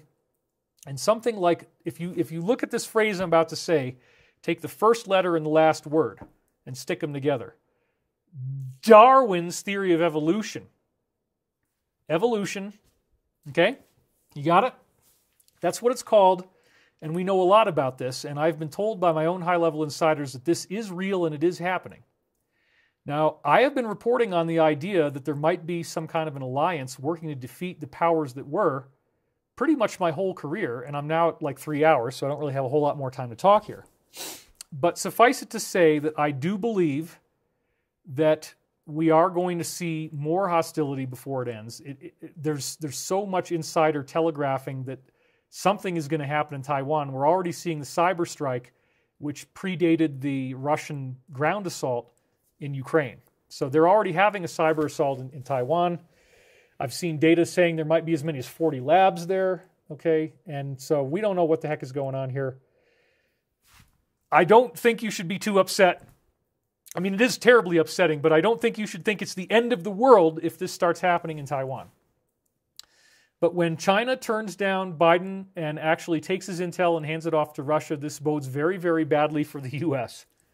And nobody is getting in Putin's way right now. And that's very, very terrifying for the Ukrainians. It's very upsetting. So my advice to Zelensky would be this. If somebody forces you to sign a contract under force, threat, or coercion, that's called signing under duress.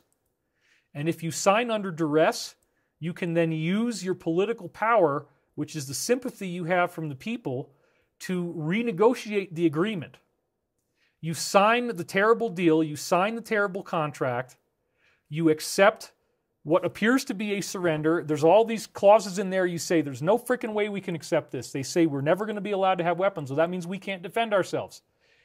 What I would recommend is the surrendering in a physical war might be the first 20% of the war. There's a phrase called lose the battle, win the war.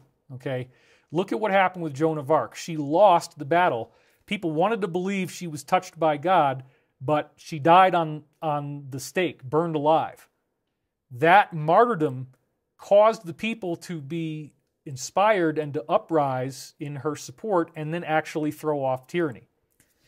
So right now, Ukraine has excellent, excellent positioning. It has the equivalent of multi-billion dollars of marketing that has been spent in money that you could look at it as marketing money to make people feel sympathy for Ukraine.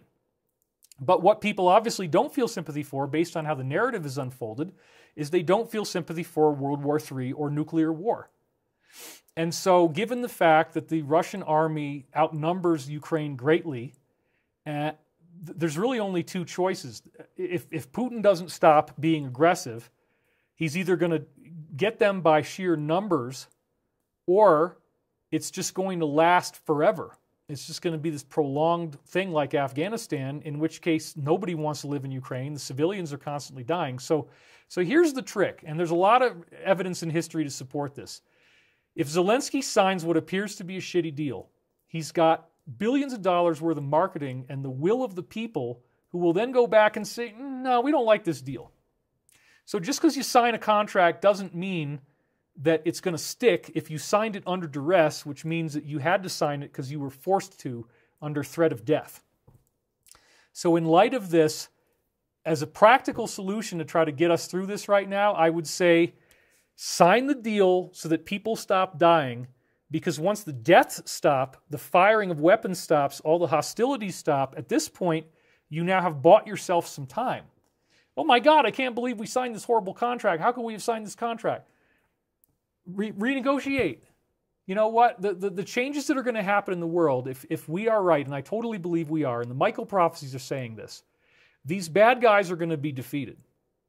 So Putin has basically destroyed all of his political credibility by what he's done here. And so there better be a good reason for it that we find out pretty soon, or else none of this makes any sense at all. And so if he comes out with his reason, and if we find out this reason publicly, then again, in the aftermath of that reason, it may be very well that Ukraine is allowed to have weapons. It may be that there are border regions where Ukraine it has a demilitarized zone. There's a DMZ on the border with Russia, okay, and then maybe there they don't have weapons. But for Ukraine to be completely defenseless and even maybe to lose its statehood, this doesn't seem practical. But again, you can't fight your way out of this. Fighting is only 20% of the war. The 80% happens after you've allegedly surrendered. And then you start dealing with contracts. And who knows this better than anybody? The Illuminati. They are the ultimate masters of lose the battle, win the war. It doesn't even matter if you lose a war. They don't care. They pay for both sides of the war. They finance both of them. Either way, whoever wins, they're on that side. So if they lose a war, that's just the beginning. They haven't even started, okay? Once they lose the war, once they sign the crappy contract, they're just getting warmed up. They're just rubbing their hands together and going, oh, now we're going to do this, and now we're going to do that, and now we're going to do this, and now we're going to do that. So look, Trump didn't do anything else. He surrendered, okay? And that's wisdom. There's wisdom in going back and saying, well, wait a minute, this is screwed up. And so now people are looking at the election going, yeah, you know, it is kind of screwed up here. Oh, and I see I got 2,000 more MXs. Thank you again, Rabbi, or whoever that is. Thank you for the 2,000, whatever I got. I got $300. Wow, this is awesome. So All right, we're getting towards the end here, but I did want to give this message to Ukraine that please take a lesson from the Illuminati and remember that once you've surrendered and signed the terrible contract, you're only just getting started. And at that point, there's so many things you can do.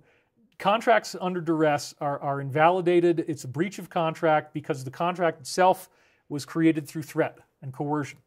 So just sign the darn thing, and we will rally as a world and make sure that Ukraine is going to be able to stay alive. Because that's the point. We want you guys to stay alive.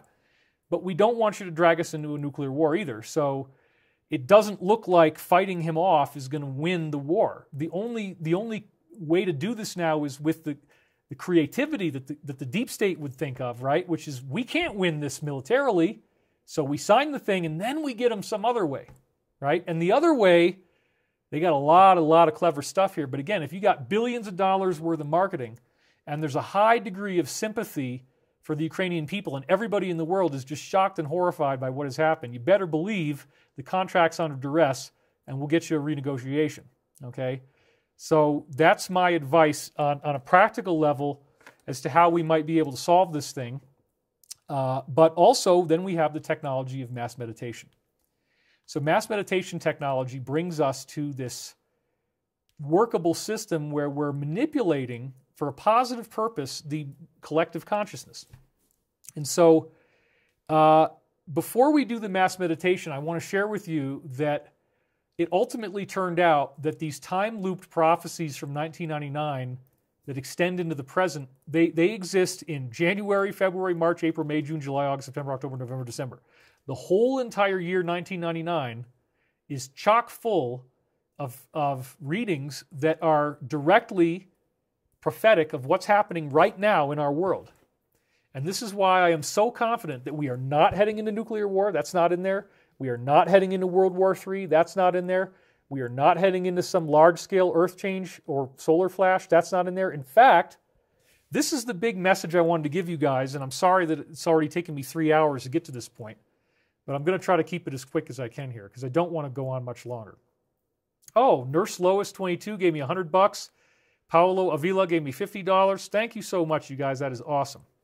Sorry if I'm not always looking over here, but sometimes I see something rude and it just throws off the whole train of thought. You know, it's like, yeah, okay, I got crazy hair, whatever. You know, it's mountain hair, it's Yeti hair. I'm up in the mountains. I get to do what I want. This is what my hair does if I don't try to comb it and blow dry out all these curls that I get. What the heck, you know? At least I don't look like Mark Zuckerberg with the freaking crazy face. Now that would have been too much. That global peace meditation with that face, I don't think would have gotten the results that we're looking for. So, look, all of these readings go back to 1999. They all apparently were written by Archangel Michael. I practiced this technology of remote viewing. I did it repeatedly, and I uploaded it to the internet. And unbeknownst to me, it was used to write a book for the present. So it's 478 pages long, single-spaced. I mean, it is massive. But every time that there's a passage that looks like it's predicting the future, I highlighted it in red. Up until now, we've had this available just for the participants of the disclosure, and they are still going to get that. But I also now have realized that this book is so incredible that I have to release it on a general level. Now, the higher forces have instructed me to charge for it. This is something that took an incredible amount of time of actually bringing it in, recording it on tape, dictating it, transcribing it, learning how to do the website, uploading it to the website. It's an incredible amount of work that's gone into writing this book. But the whole book talks about the present. And so I do hope that when the time comes that you will step up and help me with this. The price point is somewhere around $100. It'll probably be less than that. I'm going to try to keep it as inexpensive as possible, but it's going to include the book itself in at least a virtual PDF form. It'll be password protected. It's going to include the audio version, which may be 25 hours. I've got all these panels that you're seeing over here on the wall. Part of the reason why I've got them, where would it be? Yeah, so like these panels right here, I had to deaden out the space and really try to reduce my echo because I'm going to be doing an audio recording and you want no echo in your voice at all. So anyway, where was I? So where we are right now is that the Michael prophecies have predicted the future with stunning accuracy. They told us this COVID thing was going to go away. It already has. They actually have a really funny attack against Joe Rogan in there one place. They call him Mighty Joe Young in reference to this racist comment that he made that was widely touted by the media.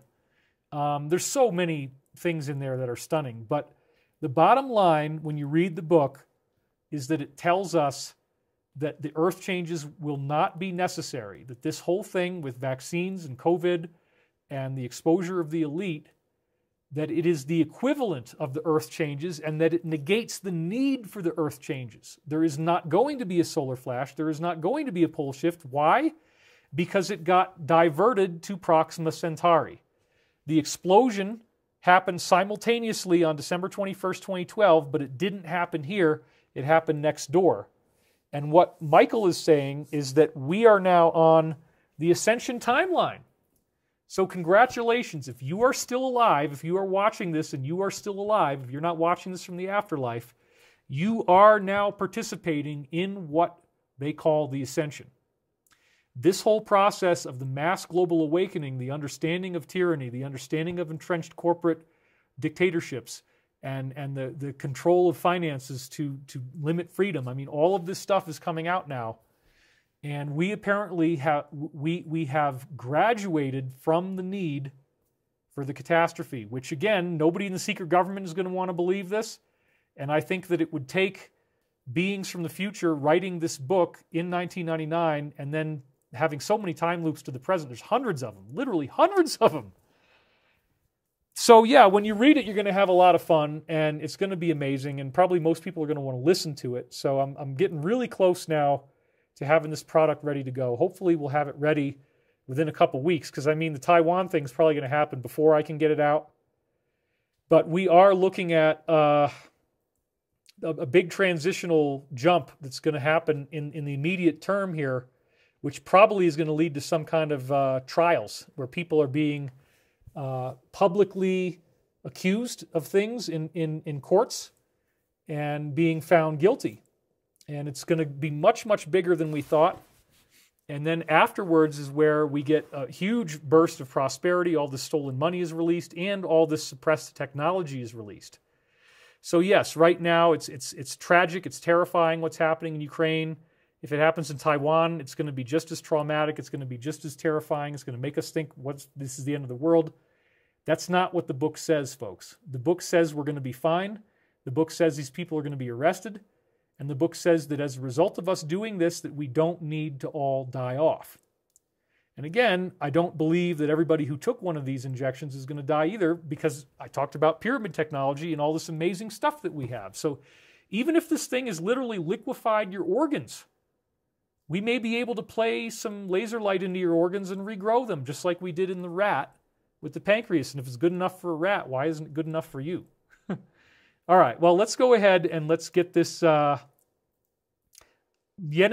said, did you lose weight? You were on fire. Right on. So thank you. I did lose weight. I'm actually in the best shape of my entire life. My body looks amazing. I even thought about, like, you know, if I wanted to choose other ways to market the David Wilcock brand, I certainly could do it with muscles as well right now. But that's awesome. I mean, I'm up here at 8,600 feet, shoveling snow constantly, eating an incredibly clean diet. I discovered that sauteed onions, which Michael was telling me to eat sauteed onions, and then I hear the Mike I was talking about before on the air saying that that's one of the best natural sources for quercetin. And quercetin is this substance that allows you to uptake zinc properly, which then prevents you from getting sick. So Michael had already guided me to eat a quarter of a sauteed onion with every meal, because I have breakfast, which is eggs and sausage, and then dinner I have a protein meal. So in both of those cases, I'm having a quarter of a sauteed onion, and you saute it enough to get the terpenes, so it tastes really nice.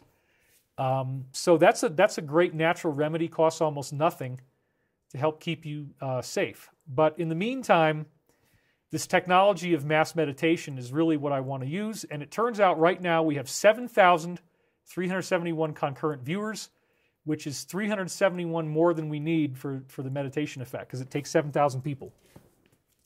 All right, so without further ado, let's see if we can make something good happen for planet Earth here. I'd like you to put both feet flat on the floor. Close your eyes. Take a nice deep breath.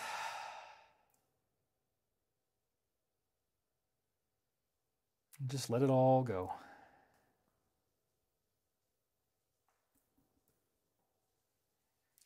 And as you relax and meditate on the many interesting topics that we've discussed today,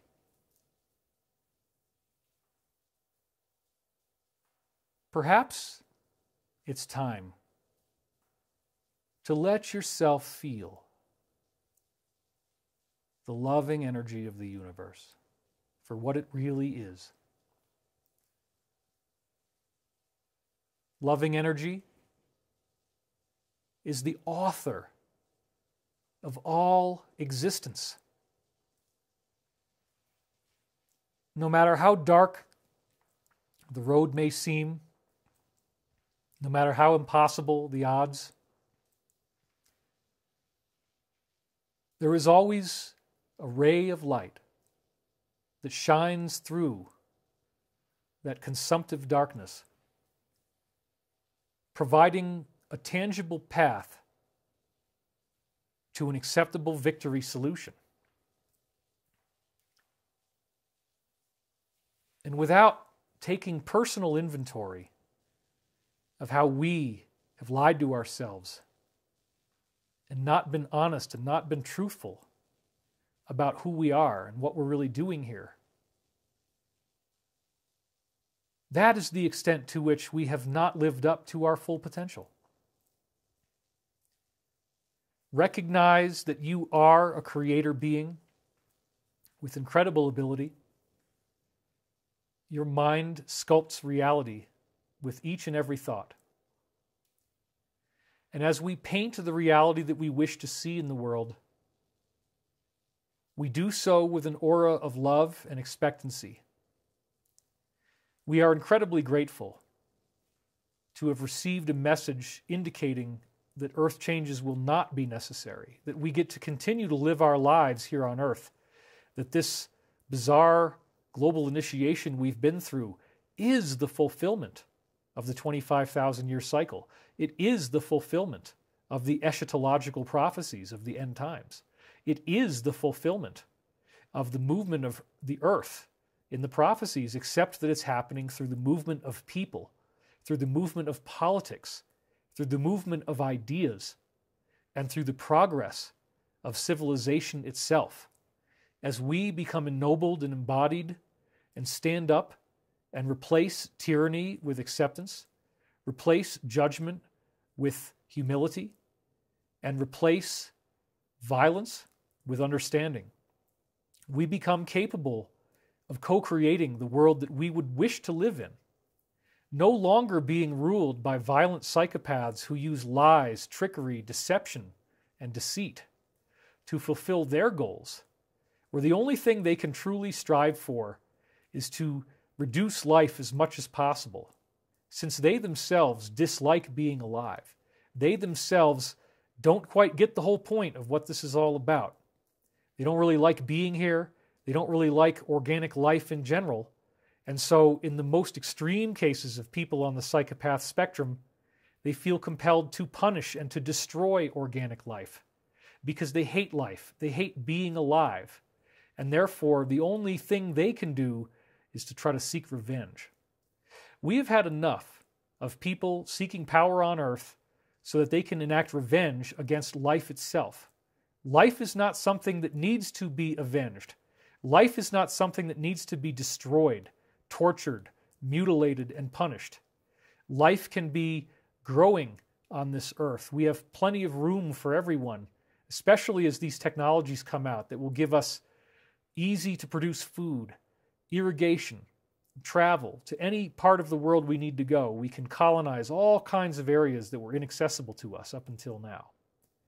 And we have apparently been through most of the war that was necessary to defeat these elite negative folks on Earth. They themselves are having an awakening. They themselves are realizing that their plan is not what they thought it was, and that they have reached a point of no return where they also have to adapt and move with the current that the earth is taking us in, or else they too will not be able to be here anymore. Let us take this energy that we have raised and send soothing, calming, healing peace to the people of Ukraine and to the soldiers fighting on the opposite side. Take this loving consciousness that you are feeling right now and imagine these people not picking up their guns, not wanting to fight, not wanting to create violence, not wanting to kill. But imagine this whole planet moving away from violence, away from perpetual fear, perpetual anger, perpetual sadness, and moving into a world that fulfills the promise that we were given in so many ancient teachings, that we will become that which we seek in the spiritual sense. Our thirst will be slaked. The Christ consciousness is awakening in human beings. Jesus was an example that we were meant to follow and to maybe even try to improve upon in our own humble way. For he said, "As I do these things, so shall ye do them, and greater things, for I go unto my Father, Mother, God." And so it is. We do eagerly await that time that you shall approach the throne of the divine and sign your name upon the skein of everlasting space and time known as the Akashic Records, thus freeing yourself from the obligation to this third density and opening up your fourth density adventure. We are just getting started, and the Michael prophecies have indicated that the earth will change much more rapidly once we move past the trials than any of the changes that we have seen up until now for centuries. It's very exciting. It's happening now. History is being rewritten. The hippie movement, Woodstock, 1969, I actually think it worked. I think that they achieved the goal, which is give peace a chance. We are here now, and we want to do this, and by affirming our covenant with the divine, we therefore authorize this healing to take place. We authorize hostilities on earth to be stopped, and we authorize the moving forward of this revelation of the information that all of us need to know to save this planet. And so it is. Amen. All right. So I think we're good here. I hope that you have enjoyed this. I'm going to be coming back at you more often now that I've got my internet back and there's a crazy situation going on in the world. There's a lot more to talk about, folks. But also, please, if you do feel compelled to purchase the Michael Prophecies when I can get it released, there is a critical need for funds right now because, frankly, I have a massive tax bill from last year that I need to pay. So once again, I'm in this boat, but at the same time, Stavati is doing great. We've got money coming in. Looks like it's going to be happening. I don't know quite how soon, but hopefully within the month of March. And there's a lot more to show. We're going to start 3D printing prototypes of our hover cars. So I'll probably have a toy for you the next time I'm on the air. And there's a lot of really cool stuff to look forward to. I am not worried about what's going on. I encourage you to be as confident and relaxed as possible. And I will see you on the next show. I am David Wilcock. Thank you for watching. At some point it has to end. And did you notice that I set this to 17 here? It's exactly 17. All right, folks, that's all I